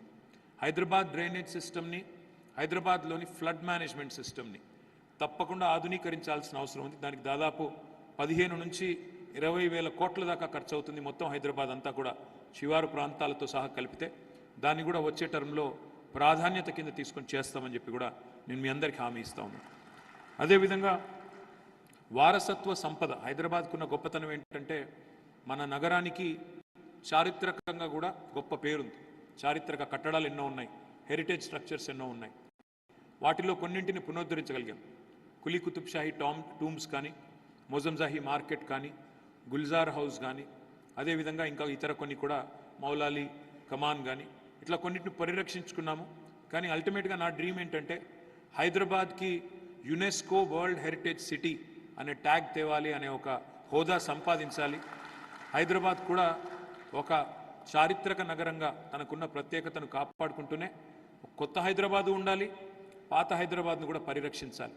కొత్త హైదరాబాద్ ఈరోజు మరి రజనీకాంత్ గారు వచ్చి నాకు న్యూయార్క్ లాగా కనబడుతుంది అన్నా, అదేవిధంగా సన్నీ డియోల్ గారు వచ్చి ఇక్కడే మరి నాకు ఉండిపోవాలని ఉంది, హైదరాబాద్ చాలా అందంగా అయింది అని చెప్పిన, లయా అనే అమ్మాయి వచ్చి మా శాన్ ఫ్రాన్సిస్కో కంటే, లాస్ ఏంజలీస్ కంటే హైదరాబాదే అందంగా కనబడుతుందని చెప్పిన, మనందరం హైదరాబాదీలుగా గర్వపడే సందర్భం అనే మాటని ఈ సందర్భంగా విజ్ఞప్తి చేస్తా ఉన్నాం. కానీ గర్వపడి అక్కడితో ఆగిపోతే కుదరదు. విశ్వనగరము అంటే వీధి కుక్కల సంగతి చూడాలి, విశ్వనగరం అంటే దోమల సంగతి చూసుకోవాలి, విశ్వనగరం అంటే అద్దాల మేడలు కూడా కట్టాలి, విశ్వనగరం అంటే చక్కటి ప్రజా రవాణా కూడా ఏర్పాటు చేయాలి. అందుకే భవిష్యత్తులో ఏం చేయబోతాము, ఏం ఆలోచన ఉంది అనేది కూడా మీతో కొద్దిగా పంచుకోవాలని నేను అనుకుంటా ఉన్నాను. ఇప్పుడే నేను చెప్పినట్టు తాగునీటి సరఫరా భవిష్యత్తులో రాబోయే 10 ఏళ్లలో, మళ్ళీ లేకపోతే మళ్ళీ మీరు నన్ను అంటారు రాబోయే 5 ఏళ్లలో చేస్తాను, ఎక్కడ పోయామంటారు. రాబోయే 5 ఏళ్లలో డైలీ వాటర్ సప్లై స్థితికి తీసుకొస్తాము. రాబోయే 10 ఏళ్లలో 24/7 వాటర్ ఇచ్చే బాధ్యత నేను తీసుకుంటానని చెప్పి మీకు విజ్ఞప్తి చేస్తా ఉన్నాను. అదే మాదిరిగా ఇంకా మన వేస్ట్ మేనేజ్మెంట్ మెరుగవ్వాలి. ఇప్పుడు కేవలం 3150 స్వచ్ఛ ఆటో టిప్పర్లు ఉన్నాయి, దాన్ని పెంచుతాము, మరొక 1500 యాడ్ చేస్తాము. తప్పకుండా మరింత efficient collection, efficient segregation, efficient treatment కూడా చేస్తాం. ఆల్రెడీ హైదరాబాద్లో మన జవహర్ నగర్లో దక్షిణ భారతదేశంలోనే అతిపెద్ద చెత్త నుంచి విద్యుత్ ఉత్పత్తి చేసే విద్యుత్ సంస్థ, మన విద్యుత్ కేంద్రం మన దగ్గర ఉంది. దానికి అదనంగా మరి దుండిగల్లో మరొక కేంద్రం కూడా తయారు చేస్తున్నాము. ఓవరాల్గా 100 మెగావాట్ల విద్యుత్, అంటే ఇప్పుడు ప్రస్తుతం 24 మెగావాట్ల విద్యుత్ ఉత్పత్తి అవుతుంది చెత్త నుంచి. హైదరాబాద్ నుంచి వచ్చే పొడి చెత్త నుంచి 24 మెగావాట్ల విద్యుత్ ఉత్పత్తి అవుతుంది. కానీ హైదరాబాద్ చెత్త నుంచి, పొడి చెత్త నుంచి 100 మెగావాట్ల విద్యుత్ ఉత్పత్తి చేయాలనే ఒక లక్ష్యం పెట్టుకున్నాము. దాన్ని తప్పకుండా సాధిస్తాం. అదేవిధంగా మరి పారిశుద్ధ్య నిర్వహణలో ఇంకా చాలా కార్యక్రమాలు చేయాల్సింది ఉంది. ముఖ్యంగా పారిశుద్ధ్య నిర్వహణలో కమర్షియల్ ఏరియాస్లో మరింత సమర్థవంతంగా మేము పనిచేయాలి. తప్పకుండా ఆ దిశగా కూడా బలంగా ప్రయత్నాలు చేస్తాం. దీంతో పాటు పారిశుద్ధ్య నిర్వహణలో ఎఫిషియెంట్ వేస్ట్ హ్యాండ్లింగే కాకుండా ఇంకొక ముఖ్యమైన కార్యక్రమం ఇప్పుడు మీరు చెప్పింది, 2 ప్లాంట్స్ పెట్టాం, construction and demolition waste plants. ఆ కన్స్ట్రక్షన్ డెమోలిషన్ వేస్ట్ ఏదైతే ఉంటుందో, భవన నిర్మాణాలు, ఇల్లు కట్టంగా లేదా ఇల్లు కూల్చిన తర్వాత మిగిలే శిథిలాలు, దాన్ని తీసుకొచ్చి ట్రీట్మెంట్ చేసి అందులోంచి ఇటుకలు, కంకర ఇవన్నీ తయారు చేసి వాటిని పునర్వినియోగించే కార్యక్రమం, రీయూజింగ్, రెడ్యూస్, రీయూజ్, రీసైకిల్ అంటారు కదా సర్క్యులర్ ఎకానమీలో. ఆ మోడల్లో 2 ప్లాంట్స్ పెట్టాము. ఒకటి ఫతుల్గూడలో, మరొకటి జీడిమెట్లలో. మరొక 6 నుంచి 8 ప్లాంట్లు పెడతాము. తప్పకుండా వాటన్నిటిని ఫంక్షనల్ చేసి హైదరాబాద్ రోడ్ల మీద మరి భవన నిర్మాణ శిథిలాలు లేకుండా చేసే బాధ్యత కూడా నేను వ్యక్తిగతంగా తీసుకుంటానని చెప్పి కూడా మీకు ఈ సందర్భంగా విజ్ఞప్తి చేస్తాను. అదే మాదిరిగా చాలా ఫ్లైఓవర్స్ కట్టాము. ఇప్పుడు మీరు చూస్తే లెక్క చాలా పెద్దది. బాలానగర్ అంటే మొత్తం 36 ఫ్లైఓవర్లు కట్టాం. అదే మాదిరిగా కొన్ని పిల్లలతో సహా, ఫ్యామిలీతో సహా ఎక్కడికైనా వెళ్ళాలి అంటే ఒక 183 చెరువులు ఉంటే హైదరాబాద్లో ఒక 39 చెరువులను సుందరీకరించాం. ఇప్పుడే నాకు మధులిక గారు కూడా చెప్తున్నారు, నేను నెక్నంపూర్ చేశాను, మిగతాయి కూడా చేస్తాను, నాకు అవకాశం ఇవ్వండి అని తను కూడా అదే చెప్తా ఉన్నారు. అట్లా ఎంతోమంది యాక్టివ్గా ఉన్న వాళ్ళు మేము పార్టిసిపేట్ చేస్తాము, మాకు అవకాశం ఇవ్వండి, మాకు కూడా పార్టిసిపేట్ చేసే అవకాశం ఇవ్వండి చెప్తున్నారు. చెరువులు ఆక్రమించుకోకుండా, చెరువుల్లో ఆక్రమణలు జరగకుండా ఇప్పటికే కొన్ని చర్యలు తీసుకున్నాం. వాటి ఎఫ్టీఎల్ కానీ ఇంకోటి కానీ పటిష్టంగా వాటిని డిఫైన్ చేసి ఆక్రమణలకి చెక్ పెట్టే ప్రయత్నం చేస్తున్నాం. అక్కడక్కడ స్థానికంగా ఉండవచ్చు సమస్యలు, లేవు, ఏ సమస్య లేదు అని అబద్ధం చెప్పను, ఉండవచ్చు. డెఫినెట్గా వాటిని కూడా నివారించే ప్రయత్నం బలంగా చేస్తాం. 39 చెరువులు సుందరీకరించాం. ఇవాళ ఒక దుర్గం చెరువు, మల్కం చెరువే కాదు, ఉస్మాన్ సాగర్ కానీ గండిపేట దగ్గర కూడా మరి ఆధునికమైన వసతులు నిర్మాణం చేస్తున్నాము. నగరంలో ఉండే అంబీర్ చెరువు లాంటివి కూడా ప్రయత్నం మొదలుపెట్టాము. మన కూకట్పల్లిలో ఉండే ఐడియల్ చెరువు కానీ, నల్ల చెరువు కానీ, ఇంకా చాలా చోట్ల చాలా ప్రయత్నాలు జరుగుతున్నాయి. తప్పకుండా వాటిని సమర్థవంతంగా ముందుకు తీసుకెళ్ళి మొత్తం అన్ని చెరువుల సుందరీకరణ కూడా తప్పకుండా పూర్తి చేస్తాం. అదే మాదిరిగా ఫుట్ ఓవర్ బ్రిడ్జెస్ కూడా చాలా కట్టాము. ఉప్పల్లో ఒక ఆధునికమైన స్కై వాక్ కట్టాము. మెహదీపట్నంలో కూడా కడుతున్నాము, నిర్మాణంలో ఉంది. ఇంకా చాలా జంక్షన్స్లో కూడా స్కై వాక్స్ అవసరం. మెట్రో నుంచి, ఎందుకంటే భవిష్యత్తులో మెట్రో విస్తరించాలనుకుంటున్నాం కాబట్టి మెట్రో నుంచి డైరెక్ట్గా మీరు పక్కన మాల్స్ ఉన్నా, ఆఫీసులు ఉన్నా వాటిల్లో కూడా స్కై వాక్స్, అంటే రోడ్డు మీద దిగే అవసరం లేకుండా వాటిలో కూడా స్కై వాక్స్ కట్టాలి. ట్రాన్సిట్ ఓరియంటెడ్ డెవలప్మెంట్ అంటే మెట్రో స్టేషన్ చుట్టూతా వర్టికలైజేషన్ని ప్రమోట్ చేయాలి. తద్వారా మెట్రో స్టేషన్ నుంచి డైరెక్ట్గా ఆఫీస్లోకి వెళ్ళి మళ్ళీ ఆఫీస్లోంచి మెట్రోకి ఎక్కేటట్టు ప్లాన్ చేయాలని కూడా ట్రాన్సిట్ ఓరియంటెడ్ డెవలప్మెంట్ని ప్లాన్ చేసుకుంటున్నాము. హైదరాబాద్లో ఒక అందమైన సైక్లింగ్ ట్రాక్ కూడా ఒక 23 కిలోమీటర్లు కట్టాం. కానీ అది కట్టిన రోజు నాకు వచ్చిన డిమాండ్ ఏంటంటే సరిపోదు, ఇంకా హైదరాబాద్ అంతటా కూడా నాన్ మోటరైజ్డ్ ట్రాన్స్పోర్ట్ని ఎంకరేజ్ చేయండి. నాన్ మోటరైజ్డ్ ట్రాన్స్పోర్ట్ అంటే కాలుష్యం వెదజల్లని మోటరైజ్డ్ వెహికల్స్ కాకుండా సైకిల్స్ కానీ ఇతరత్ర నాన్ మోటరైజ్డ్ ట్రాన్స్పోర్ట్ని మీరు ఎంకరేజ్ చేయండి, ప్రోత్సహించండి అని అడిగారు. తప్పకుండా ఆ దిశగా నాన్ మోటరైజ్డ్ ట్రాన్స్పోర్ట్ని, ఎన్ఎంటీని ఎంకరేజ్ చేసే ప్రయత్నం కూడా బలంగా చేస్తాం. మంగళంపల్లిలో, బాట్ సింగారంలో 2 లాజిస్టిక్స్ పార్క్స్ ఏర్పాటు చేశాము.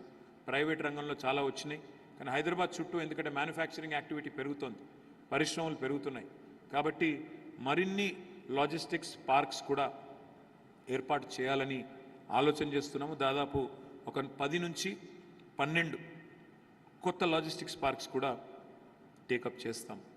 హైదరాబాద్లో కొన్ని కొత్త ఆలోచనలు కూడా తీసుకొచ్చాం, కొత్త తరహా ఆలోచనలు తీసుకొచ్చాం, అమలు చేశాం. భారతదేశంలో ఏ నగరానికి కూడా డిజాస్టర్ రెస్పాన్స్ ఫోర్స్ ప్రత్యేకంగా లేదు. హైదరాబాద్లో మాత్రమే మనకు డిఆర్ఎఫ్, డిజాస్టర్ రెస్పాన్స్ ఫోర్స్ ఉంది. వెల్ ట్రైన్డ్ పర్సనల్ ఎక్కడన్నా ఒక చెట్టు విరిగినా ఫ్లాష్ ఫ్లడ్స్ లాంటివి వచ్చినా వెంటనే వచ్చి మనని కాపాడడానికి ఇవాళ ఎన్డీఆర్ఎఫ్ అనేదేమో కేంద్ర ప్రభుత్వం యొక్క సంస్థ. అదే పద్ధతుల్లో డిఆర్ఎఫ్, సిటీ డిఆర్ఎఫ్, ఇది మనం హైదరాబాద్లోనే మొట్టమొదటిసారి ప్రవేశపెట్టాం. తదనంతరం దాన్ని వరంగల్కి, కరీంనగర్కి, ద్వితీయ శ్రేణి పట్టణాలకు కూడా ఒక 15 పట్టణాలకి డిఆర్ఎఫ్ని విస్తరించాం. అదేవిధంగా హైదరాబాద్లో పేదల కోసం, పట్టణంలో ఉండే పేదల కోసం ప్రస్తుతం 373 అన్నపూర్ణ కేంద్రాలు పెట్టాం. ఈ అన్నపూర్ణ కేంద్రాలు ఎంత గొప్పగా పనిచేసినాయి అంటే 5 రూపాయలకే భోజనం పెట్టే అన్నపూర్ణ కేంద్రాలు ఎంత గొప్పగా పనిచేసినాయి అంటే ఇది ఇస్కాన్ వాళ్ళతో కలిపి సంయుక్తంగా నడుపుతున్నాం. హరే కృష్ణ వాళ్ళు ఉంటారు కదా, వాళ్ళతో కలిపి నాణ్యమైన భోజనం సెంట్రలైజ్డ్ కిచెన్లో చాలా పద్ధతిగా తయారు చేసి నాణ్యమైనది, శుద్ధమైనది వెజిటేరియన్ భోజనం 5 రూపాయలకి అన్నార్థులందరికీ పెట్టే ఒక మంచి కార్యక్రమం స్టార్ట్ చేస్తే 373 అన్నపూర్ణ కేంద్రాలు ఎంత విజయవంతంగా నడిచినాయంటే కోవిడ్ సమయంలో వీటన్నిటిని కూడా ఫ్రీగా భోజనం పెట్టాం. కోవిడ్ సమయంలో ఎవరికీ ఇబ్బంది కాకూడదని చాలా గొప్పగా మరి ఆనాడు కోవిడ్ సమయంలో కూడా చాలామంది పేదలకి, నిరుపేదలకి ఈ అన్నపూర్ణ కేంద్రాలు ఉపయోగపడ్డాయి. అదేవిధంగా హైదరాబాద్లోని 150 డివిజన్లలో 293 బస్తీ దవాఖానాలు ప్రారంభించాం. అంటే అర్బన్ డిస్పెన్సరీస్, ఎక్కడికక్కడ స్థానికంగా డిస్పెన్సరీస్ కూడా స్టార్ట్ చేశాము. ఇంకా ఒక 100 పైన పెంచాలి, 400, 450 దాకా తీసుకొని పోవాలని చెప్పి కూడా ఆలోచన చేస్తూ ఉన్నాం. ఈ వీధి కుక్కల బెడద ఏదైతే ఉందో తీవ్రంగా ఉంది వాస్తవం, కానీ దాన్ని మానవీయంగా పరిష్కరించాలి. వీధి కుక్కల్ని తీసుకెళ్ళి చంపేయడం దాని పరిష్కారం కాదు. చాలామంది వీటిని ఎందుకు తీసుకెళ్లరు, వెంటనే ఎందుకు చంపేయరు అంటారు. అంటే మన పిల్లల్ని కరుస్తున్నాయి కదా, మమ్మల్ని కరుస్తున్నాయి కదా అన్న మాట అంటారు. దీనికి 2 కారణాలు ఉన్నాయి. ఒకటి, అమానవీయంగా చేయడానికి డెఫినెట్గా మన చట్టం కూడా ఒప్పుకోదు. అందుకే ఫతుల్గూడలో, అదేవిధంగా ప్రతి జిల్లా కేంద్రంలో, ఇంకా చాలా హైదరాబాద్లో కూడా చాలా ప్రాంతాల్లో animal birth care centres, animal care centres అని పెట్టాం. అందులో ఏం చేస్తామంటే ఈ వీధి కుక్కల్ని కూడా తీసుకుని వెళ్ళి స్టెరిలైజేషన్ ఆపరేషన్ చేయించి 1 వీక్ వరకు అక్కడే పెట్టి అవి మరి 1 వీక్ తర్వాత మళ్ళీ వదిలిపెట్టాల్సి వస్తుంది. ఆ పని ఒకటి చేయాలి, పాపులేషన్ కంట్రోల్ చేయాలి అంటే. రెండవది, హైదరాబాద్లోని ఈ మార్కెట్స్ ఏవైతే ఉంటాయో, ముఖ్యంగా ఈ మీట్ మార్కెట్స్, చికెన్ కానీ, మటన్ కానీ, ఫిష్ కానీ అమ్మే సెంటర్లు ఏవైతే ఉంటాయో, వాళ్ళు పాడేసే బయాలజికల్ వేస్ట్ని, అంటే వాళ్ళు పారేసే వ్యర్థాలు ఏవైతే ఉంటాయో వాటి కోసం కూడా ఈ వీధి కుక్కలు కొద్దిగా ఎక్కువ ఫెరోషియస్గా తయారవుతాయి. వాటిని కూడా సైంటిఫిక్ డిస్పోజల్ చేసే ప్రయత్నంలో ఉన్నాం. కొంత ప్రయత్నం జరిగింది, ఇంకా కూడా దాన్ని ఉధృతం చేసి ఈ వీధి కుక్కల బెడద కూడా తప్పకుండా నివారించే ప్రయత్నం బలంగా చేస్తాం. హైదరాబాద్లో మల్టీపర్పస్ కమ్యూనిటీ హాల్స్ కూడా కట్టాము, చాలా కట్టాము. పేదవాళ్ళకి, ముఖ్యంగా స్లమ్స్లో పేదలు ఏదైనా ఫంక్షన్ చేసుకోవాలంటే ఇట్లాంటి ఫంక్షన్ హాల్ అఫోర్డ్ చేయలేరు కాబట్టి వాళ్ళ కోసం మల్టీపర్పస్ కమ్యూనిటీ హాల్స్ కట్టాము. వీటిని విస్తరిస్తాము.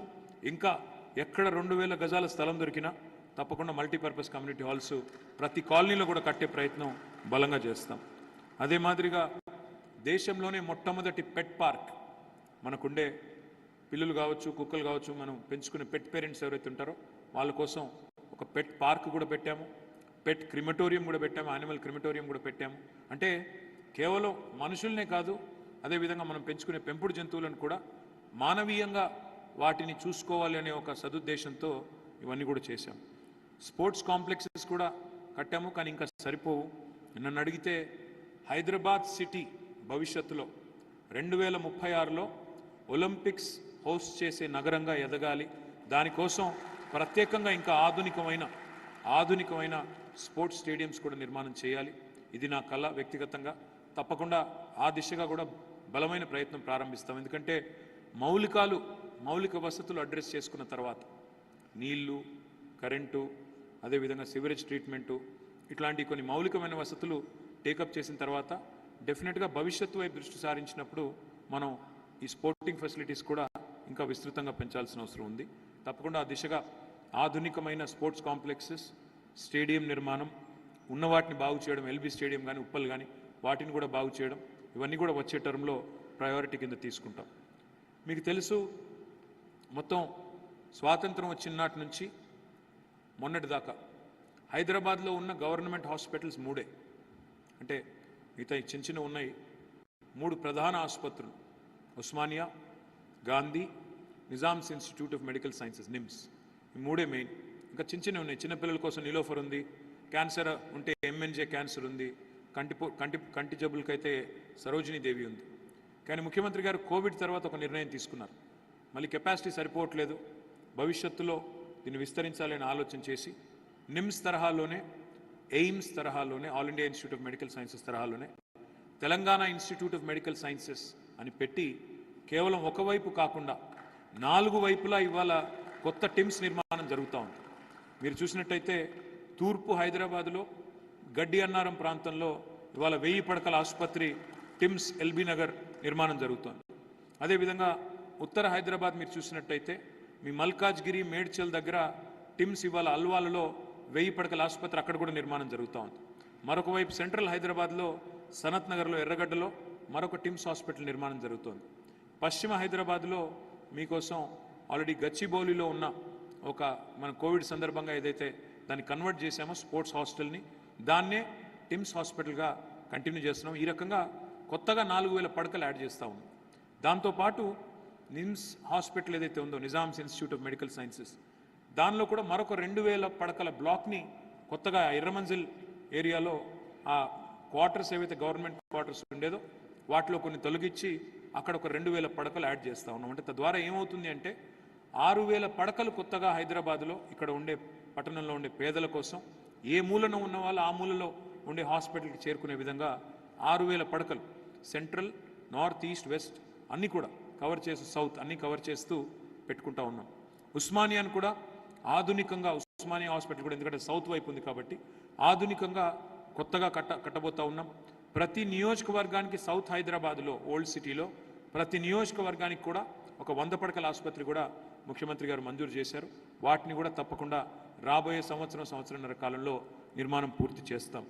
ఈ రకంగా చాలా కొత్త పాలసీలు కూడా తీసుకొచ్చాం. కూల్ రూఫింగ్ పాలసీ అని తెచ్చాం. కూల్ రూఫింగ్ పాలసీ అంటే ఈ నగరంలో ఉండే ఉష్ణోగ్రత తగ్గించడానికి మన రూఫ్ మీద కూడా కొత్త తరహా రూఫింగ్, కూల్ రూఫింగ్ కోసం కొన్ని ఇన్సెంటివ్స్ ఇవ్వడానికి ఒక పాలసీ తెచ్చాం. ఇంటిగ్రేటెడ్ టౌన్షిప్ పాలసీ తెచ్చాం. ఇంటిగ్రేటెడ్ కమాండ్ కంట్రోల్ సెంటర్ ఏర్పాటు చేశాము. ఇట్లా ఎన్నో రకాల కొత్త ఆలోచనలు మొదలుపెట్టాం. కానీ డెఫిషియన్సీస్ ఉన్నాయి, ఇంకా కూడా చేయాల్సిన పని చాలా ఉంది. మనం ప్రాపర్టీ ట్యాక్స్ రేషనలైజేషన్ చేయాలి, ఇంకా చాలా కార్యక్రమాల్లో కూడా మన పనితీరు మెరుగుపడాల్సి ఉంది.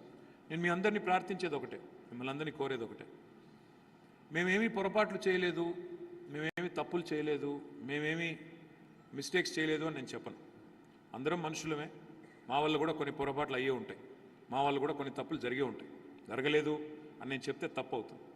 కానీ ఏ పని తీసుకున్నా గత 9.5 సంవత్సరాలుగా సిన్సియర్గా, చిత్తశుద్ధితో, ప్రజలు కేంద్ర బిందువుగా, ప్రజల సమస్యల పరిష్కారమే ప్రధానమైన ఎజెండాగా బలంగా పనిచేశాము. మిమ్మల్ని మనస్ఫూర్తిగా నేను కోరేది ఒకటే, మంచి గవర్నమెంట్ ఉన్నప్పుడు దాన్ని కాపాడుకోవడం, ఎంకరేజ్ చేయడం, ముందుకు నడిపించడం, వెన్నుతట్టి బాగా చేస్తున్నారు ఇంకా బాగా చేయండి అని వెన్నుతట్టి ప్రోత్సహించడం అనేది మన బాధ్యతగా ఉండాలి. లేకపోతే ఇప్పుడు ఏమైపోయిందంటే సమాజంలో కొత్త ఒక వింత, పాత ఒక రొత్త అన్నట్టు అయిపోయింది. కొంతమంది మాట్లాడుతున్నారు అక్కడక్కడ, మీకు 2 ఛాన్సులు ఇచ్చాం కదా, 3వసారి కూడా మీకే ఎందుకు ఇవ్వాలి అని మాట్లాడుతున్నారు. నేను అనేది ఒకటే, ఇప్పుడు మనం ఒక కారు ఎక్కాం, ఎక్కడికో విజయవాడ ప్రయాణం చేస్తున్నాం అనుకోండి, హైదరాబాద్ నుంచి విజయవాడ పోతున్నాం. ఒక 80 కిలోమీటర్ల తర్వాత నకరికల్లో మనం అక్కడ ఏదో హోటల్ వచ్చింది, టీ తాగడానికి ఆగాం, దిగినాము, ఛాయ్ తాగినాం, మళ్ళీ కూర్చున్నాం, మళ్ళీ 80 కిలోమీటర్లు ప్రయాణం చేసిన తర్వాత మళ్ళీ ఛాయ్ తాగినాం, ఎక్కినాం. మరి మిమ్మల్ని 2 సార్లు ఆపిన, 2 సార్లు అక్కడ దాకా తీసుకెళ్ళిన డ్రైవర్ బాగానే ఉంటే, కారు కండిషన్లోనే ఉంటే, కారునైతే వదులుకోం కదా, ఎందుకు వదులుకోవాలి? డ్రైవర్ని ఎందుకు మార్చాలి? అవసరమే ఉంది. అంతా బాగున్నప్పుడు, ఇంజన్ బాగుంది, కారు మంచిగా ఉరుకుతుంది, డ్రైవర్ మంచిగా ఉన్నాడు, మార్చుకోవాల్సిన అవసరం కేవలం నావెల్టీ కోసం, కొత్తదనం కోసం అయితే కొత్త వాళ్ళని తెచ్చుకోం కదా అనవసరంగా. ఇంకొక మాట కూడా నేను కోరేది, హైదరాబాద్లో ఈరోజు చాలామందికి ఒకటి అర్థం కాదు. నన్ను అంటుంటారు, మీరు ఐటీ మినిస్టర్ కదా, ఐటీ గురించి బాగా ఎక్కువ హడావుడి చేస్తున్నారు అంటారు. వాస్తవం ఏంటంటే హైదరాబాద్లో ఐటీ రంగం వల్ల ఎంతమందికి ఉపాధి అవకాశాలు దొరుకుతున్నాయంటే, మన ప్రభుత్వం వచ్చినాడు, మన రాష్ట్రం ఏర్పడ్డ నాడు 2014లో హైదరాబాద్లో ప్రత్యక్షంగా, డైరెక్ట్గా ఐటీ రంగంలో పనిచేసే ఉద్యోగులు 3,23,000. ఈరోజు దాదాపు 10 లక్షల ఉద్యోగులు పనిచేస్తూ ఉన్నారు. అంటే 300% పెరిగింది. అని మళ్ళీ గుర్తుపెట్టుకోండి, మధ్యలో కోవిడ్ 2 సంవత్సరాలు, కోవిడే లేకపోతే అది 12 లక్షలు దాటేది.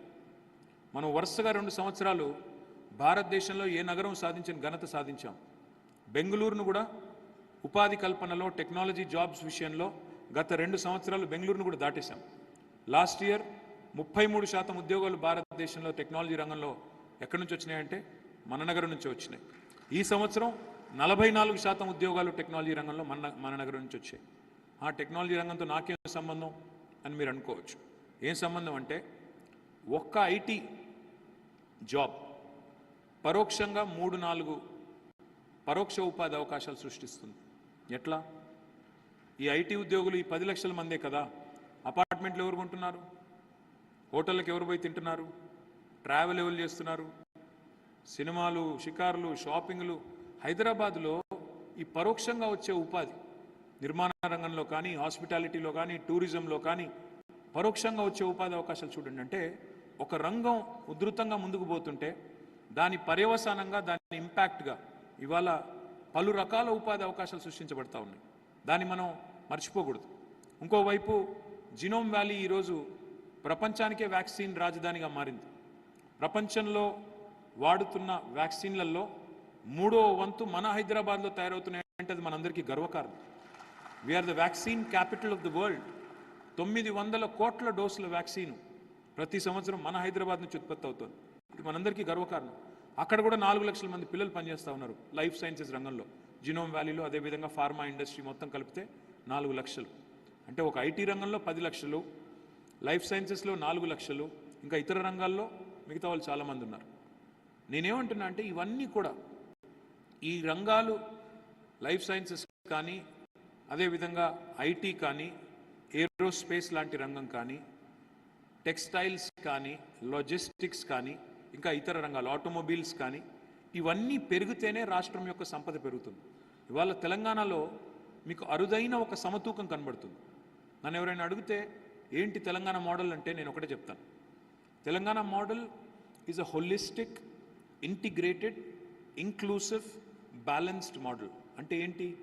సమగ్ర, సమీకృత, సమ్మిళిత, సమతుల్య మోడల్ తెలంగాణ మోడల్. అంటే ఏంటి అసలు? ఏంటంటే కేసీఆర్ గారు కానీ, ఈ ప్రభుత్వం కానీ గత 9.5 ఏళ్ళుగా చేసిన ఏ పని చూసినా ఒక సమగ్రత కనబడుతుంది, ఎండ్ టు ఎండ్ విజన్ కనబడుతుంది. ఇప్పుడే మీకు ప్రకాష్ గారు చెప్పారు, సుంకిశాల నుంచి నీళ్ళు తీసుకొస్తున్నాం హైదరాబాద్కి తాగునీటి కోసం. ఎందుకు అంటే భవిష్యత్తులో ఈ నగరం ఎన్ని రెట్లు పెరిగినా, ఈ జనాభా ఎంత పెరిగినా, రాబోయే 2052వ సంవత్సరం వరకు హైదరాబాద్కి మంచినీటి కొరత లేకుండా బ్రహ్మాండంగా ఒకవైపు తాగునీటికి ఆల్రెడీ ప్రొవిజన్ చేసి పెట్టుకున్నాం మనం. అదే మాదిరిగా మనకి హైదరాబాద్ ఉండేది 535 మీటర్స్ అబవ్ సీ లెవెల్. మన నెత్తి మీద కుండ పెట్టినట్టు ముఖ్యమంత్రి గారు కాళేశ్వరం ప్రాజెక్టు ద్వారా కొండపోచమ్మ సాగర్ అనే ఒక రిజర్వాయర్ని పూర్తి చేశారు.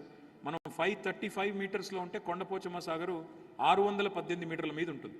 అక్కడ నుంచి గ్రావిటీ ద్వారా మనకు ఎప్పుడు కావాలంటే అప్పుడు మన గండిపేటకు నీళ్ళు తీసుకోవచ్చు. అల్టిమేట్గా మనం బ్రహ్మాండంగా తాగునీరు వాడుకోవచ్చు. అంటే ఇవి చాలా దీర్ఘకాలికంగా, హోలిస్టిక్గా ఆలోచించి తీసుకున్న నిర్ణయం. అదే మాదిరిగా ఈరోజు మనం చూసినట్టయితే కేవలం సమీకృత అంటే, ఇంటిగ్రేటెడ్ అంటే నా ఉద్దేశం ఏంటంటే కేవలం నీళ్ళని తేవడమే చూడలేదు. ఆ నీళ్లు వృధా అయినప్పుడు, ఆ నీళ్లు మళ్ళీ వేస్ట్ వాటర్ కింద మళ్ళీ హైదరాబాద్లోకి విడుదల చేయబడుతున్నప్పుడు దాని సంగతి ఏంటి అని కూడా ఆలోచించి 100% సివరేజ్ ట్రీట్మెంట్ కెపాసిటీ తీసుకొచ్చాం. అదే మాదిరిగా ఇంక్లూసివ్ అంటే నా ఉద్దేశంలో సమ్మిళిత అంటే ఇవాళ హైదరాబాద్లో కులం పేరు మీద కుంపట్లు లేవు, మతం పేరు మీద మంటలు పెట్టలేదు, ప్రాంతం పేరు మీద పంచాయతీ పెట్టలేదు. కేవలం అభివృద్ధే మా కులం, సంక్షేమమే మా మతం, జనహితమే మా అభిమతం అని ముందుకు పోయింది. 9.5 ఏళ్లలో ఎక్కడ ఒక్క తగాదా లేదు, ఒక్క ఎఫ్ఐఆర్ లేదు, ఒక్క పంచాయతీ లేదు. కులం పేరు మీద, మతం పేరు మీద, ప్రాంతం పేరు మీద తగాదా పడే పరిస్థితే తీసుకొని రానివ్వలేదు. అంత అద్భుతంగా ఒక stable government and able leadership ఇవాళ ఉంది కాబట్టే మనం ముందుకు పోతున్నాం. సమతుల్య మోడల్ అన్నాను నేను. అంటే ఏంటి సమతుల్యత అంటే? మీరు గమనిస్తే మనకంటే ముందున్న ప్రభుత్వాలు, ఒకనాడు చంద్రబాబు నాయుడు గారు ఇక్కడ ఆంధ్రప్రదేశ్ ముఖ్యమంత్రిగా పనిచేసినాడు. ఆయనకు ఒక ఇమేజ్ ఉండేది, pro business, pro IT, pro urban. తదనంతరం రాజశేఖర రెడ్డి గారు వచ్చారు. రాజశేఖర రెడ్డి గారికి pro rural, pro agriculture, pro poor అనే ఇమేజ్ ఉండేది. కానీ ఇవాళ కేసీఆర్ గారి గవర్నమెంట్ చూస్తే మీకు రెండిటి యొక్క మిక్స్ కనబడుతుంది. ఇక్కడ ప్రో బిజినెస్ ఉంది, ప్రో పూర్ ఉంది, ప్రో అర్బన్ ఉంది, ప్రో రూరల్ ఉంది, ప్రో ఐటీ ఉంది, ప్రో అగ్రికల్చర్ ఉంది. అందుకే ఒకవైపు ఐటీ ఎగుమతులు, ఐటీ ఎక్స్పోర్ట్స్ 56,000 కోట్ల నుంచి 2,41,000 కోట్లకు పెరిగినాయి మన ప్రభుత్వం వచ్చిన తర్వాత. 2014లో 56,000 కోట్లు ఉంటే ఈరోజు 2,40,000 కోట్లు. ఇంకోవైపు వ్యవసాయ ఉత్పత్తులు కూడా అంతే స్థాయిలో పెరిగినాయి. 68 లక్షల మెట్రిక్ టన్నుల ధాన్యం సేకరించే పరిస్థితి నుంచి ఇవాళ పంజాబ్, హర్యానాను తలదన్ని 3.5 కోట్ల మెట్రిక్ టన్నుల వరి ధాన్యాన్ని సేకరించే స్థాయికి తెలంగాణ ఎదిగింది. ఈ రెండింటి మధ్యన సమతూకం చూడండి. పల్లె ప్రగతి నడుస్తుంది, పట్టణ ప్రగతి నడుస్తుంది.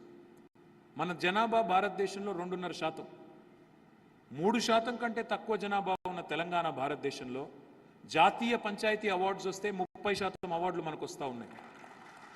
మన జనాభా 3% కంటే తక్కువ. We also received the second highest number of urban development awards for municipalities in Swachh Sarvekshan.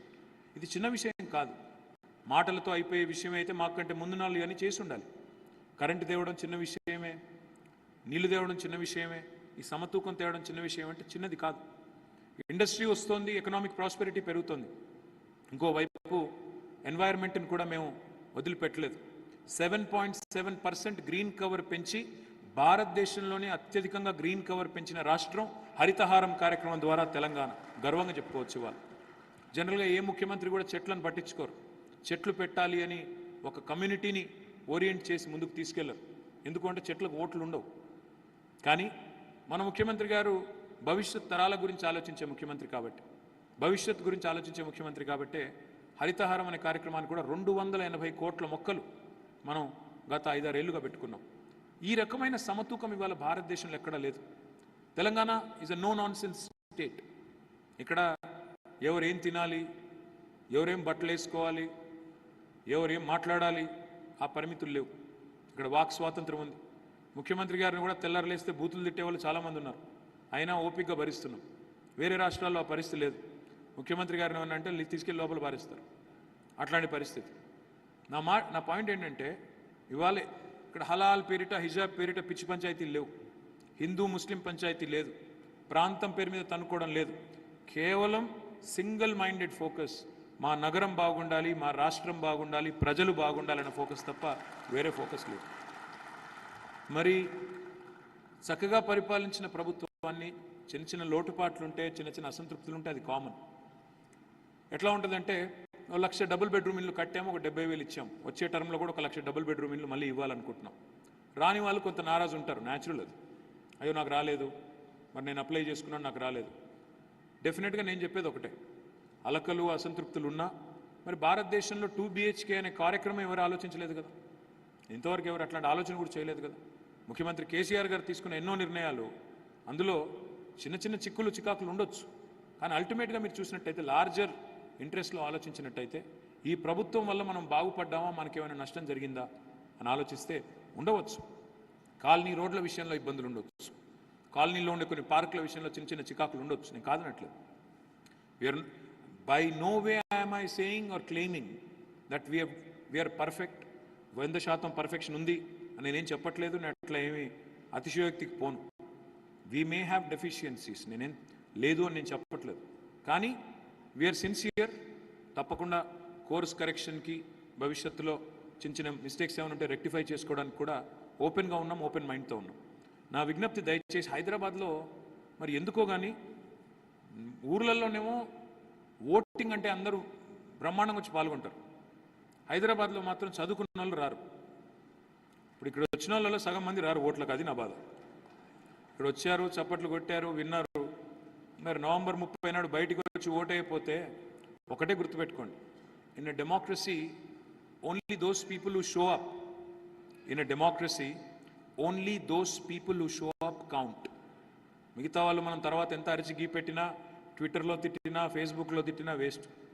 మీకు నచ్చే ప్రభుత్వం, నచ్చిన ప్రభుత్వం ఉంటే, తప్పకుండా నచ్చిన నాయకుడు ఉంటే, ఆ నాయకుడిని గెలిపించుకోవాలనుకుంటే 1 గంట ఆలస్యమైనా పర్వాలేదు, పోలింగ్ బూత్లో నించొని లైన్లో నిలబడి ఓపిక్గా ఓటు వేయండి. లేకపోతే మనకి ఇష్టం లేని వాళ్ళే వస్తారు. సింపుల్ విషయం. నేను ఆ రోజు మాత్రం పోను, మిగతా 5 సంవత్సరాలు తిడతాను అంటే మరి ఎవరు చేసుకున్న దానికి వాళ్ళే అనుభవిస్తారు. మనం ఓటింగ్కి పోము, ఓట్లకి రాము. డెమోక్రసీ, ఫెస్టివల్ ఆఫ్ డెమోక్రసీ అంటారు, ఓట్ల పండుగ. మరి ఆ రోజు పోకుండా ఆ రోజు హాలిడేలాగా ఇంట్లో నేను నెట్ఫ్లిక్స్లో సినిమాలు చూస్తూ కూర్చుంటానంటే మిగతా నేను పట్టించుకోను, నాకెందుకు, ఆడ పెద్ద లైన్ ఉంది, నాకు అంత ఓపిక లేదు అనుకుంటే మరి రేపటి రోజున మీరు వద్దనుకున్న నాయకులే ఇక్కడ స్వైర విహారం చేస్తారు. మంచి జరిగిన హైదరాబాద్ని చెడగొట్టి మళ్ళీ ఇంకోరి చేతుల్లో పెట్టడం కరెక్ట్ కాదు. నా విజ్ఞప్తల్లా మీ అందరితో దయచేసి please show up and vote. Please make sure in your resident welfare associations make it mandatory. మీరు వాలంటరీగా సెల్ఫ్ రెగ్యులేట్ చేసుకోండి, చెప్పండి, గట్టిగా చెప్పండి. మనం ఓట్ వేయాలి, మనం కమ్యూనిటీకి వెళ్ళాలి. సరే నాకే వేయాలని నేను అంటాను, ఎట్లాగో మీరు నాకు వేసినా వేయకపోయినా పర్లేదు కానీ ఓటింగ్ అయితే రండి, ఖచ్చితంగా ఓటుకి రండి. వచ్చి ఈసారి హైదరాబాద్లో ఓటింగ్ శాతం దయచేసి పెంచే దిశగా మీరందరూ కూడా బలమైన ప్రయత్నం చేయాలని మనస్ఫూర్తిగా కోరుతున్నాను. చదువుకున్నాం కానీ మేము విమర్శలకే పరిమితం అవుతాం, అప్పుడప్పుడు కామెంట్లు చేస్తాం, కానీ పార్టిసిపేట్ చేయం.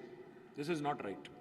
You have to come, you have to participate, you have to elect people of your choice and then you have to question and then you have to demand. అంతేగాని నేను క్వశ్చన్ చేస్తాను, డిమాండ్ చేస్తాను, vote మాత్రం వేయను. ప్రతిసారి హైదరాబాద్లో 50% కంటే తక్కువ ఓటింగ్ ఉంటుంది. ఇది మంచిది కాదు. ఒక హైదరాబాదే కాదు, బెంగళూరు అంతే, చెన్నై అంతే. చదువుకున్న వాళ్ళు ఎక్కడెక్కడ ఉంటే అక్కడక్కడ ఓట్లకు రారు. మళ్ళీ హైదరాబాద్లో కూడా పడే ఓట్లు ఎక్కడ పడతాయి తెలుసా మీకు? Only slums.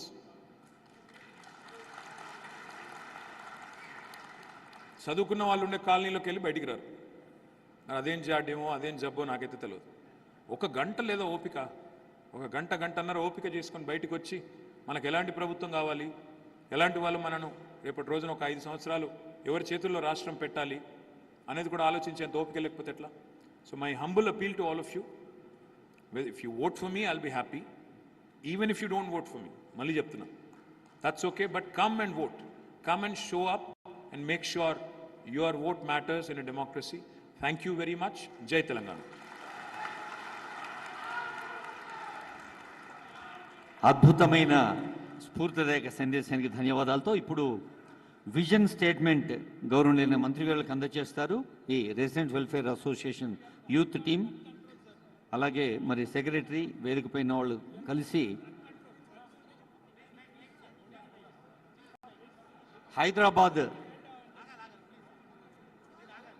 హైదరాబాద్ నగరాన్ని ఒక విశ్వనగరంగా, తెలంగాణను అద్భుత రాష్ట్రంగా మార్చడం, అది విశ్వనగరమైన దార్శనికతైన కేవలం విశేషణాలు కాదు. They are not just nouns or adjective, they are the verbs, క్రియా వాచకాలు అని చెప్పిన కేటీఆర్ గారికి హృదయపూర్వక ధన్యవాదాలతో representatives, residents welfare association representatives వారికి రిప్రజెంటేషన్ అందజేస్తున్నారు. అలాగే విజన్ స్టేట్మెంట్ కూడా అందజేస్తున్నారు. వివి రావు గారు, మన వెస్ట్ జోన్ బాధ్యత వహిస్తున్న వివి రావు గారు ఓటర్ థ్యాంక్స్ చెప్తారు. తర్వాత అందరం కలిసి భోంచేద్దాం. చాలా థ్యాంక్స్ అండి. It's a very good day for the colony welfare ఫెడరేషన్స్కి. నిజంగా ఈరోజు కేటీఆర్ గారు మన ఆర్డబ్ల్యూఎస్ వాళ్ళు ఇచ్చినటువంటి అన్ని సమస్యల్ని క్షుణ్ణంగా పరిశీలించి డిసెంబర్ ఎలక్షన్స్ తర్వాత వాటికి సమాధానాలు తప్పనిసరిగా చూపిస్తామనేటువంటి ఒక భరోసా కల్పించడం నిజంగా మేమందరం కూడా హర్షిస్తున్నామని చెప్పి మేము ఈ సందర్భంగా చెప్పడం జరుగుతూ ఉంది. మీరు గత 1.5 hours నుండి గత 10 సంవత్సరాల్లో 6 సంవత్సరాల సమయం దొరికినప్పటికి కూడా ఎన్ని రకాలైనటువంటి అభివృద్ధి చేశారనే విషయాన్ని మాకు కళ్ళకు కట్టినట్టుగా చెప్పినటువంటి సందర్భం నుండి రేపు ఓటును మనం సద్వినియోగం చేసుకోకపోతే జరగబోయేటువంటి అనర్థాలు, ప్రత్యేకంగా కాలనీ వెల్ఫేర్ సంఘాల వారికి విజ్ఞప్తి చేసేది కేటీఆర్ గారు చెప్పినట్టు ప్రతి ఒక్కరు కూడా ఓటు హక్కును వాడుకోండి. ఇప్పుడు మన యొక్క విజ్ఞతను పూర్తిగా వాడి మనం ఓటును తప్పనిసరిగా ఈసారి కనీసం మన పర్సంటేజ్ ఆఫ్ ఓటు 70 to 80% వరకు పెంచే ప్రయత్నం కాలనీ వెల్ఫేర్ అసోసియేషన్ తీసుకుంటాయని, అదే రకంగా ఖచ్చితంగా మన విజ్ఞతను ప్రదర్శించి సరైన నాయకత్వాన్ని మనం ఎన్నుకుంటామనేటువంటి సందర్భంగా కేటీఆర్ గారు చెప్పినప్పటికీ మనం కూడా ఈ దీంట్లో పాల్గొంటామని చెప్తూ ఈ కేటీఆర్ గారికి ఇక్కడికి వచ్చినటువంటి వాళ్ళందరికీ కూడా పేరు పేరున మీరు ఇక్కడికి వెళ్ళే ముందు మీకు లంచ్ ప్రోగ్రామ్ ఉంది ఇక్కడ, దయచేసి అందరూ కూడా లంచ్ చేయొచ్చు.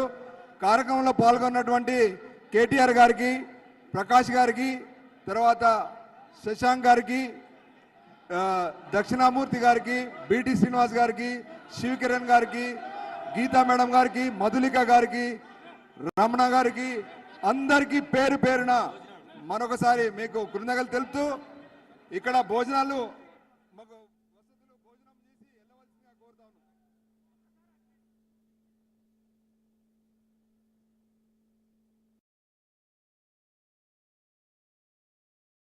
KCR bye bye bye bye bye bye గీడున్నోళ్ళు చెయ్యి ఊపుతలేరు, రూపాయలు గట్టిగా bye bye bye bye bye bye bye bye. ధన్యవాదాలు సోదరులారా. జై కాంగ్రెస్.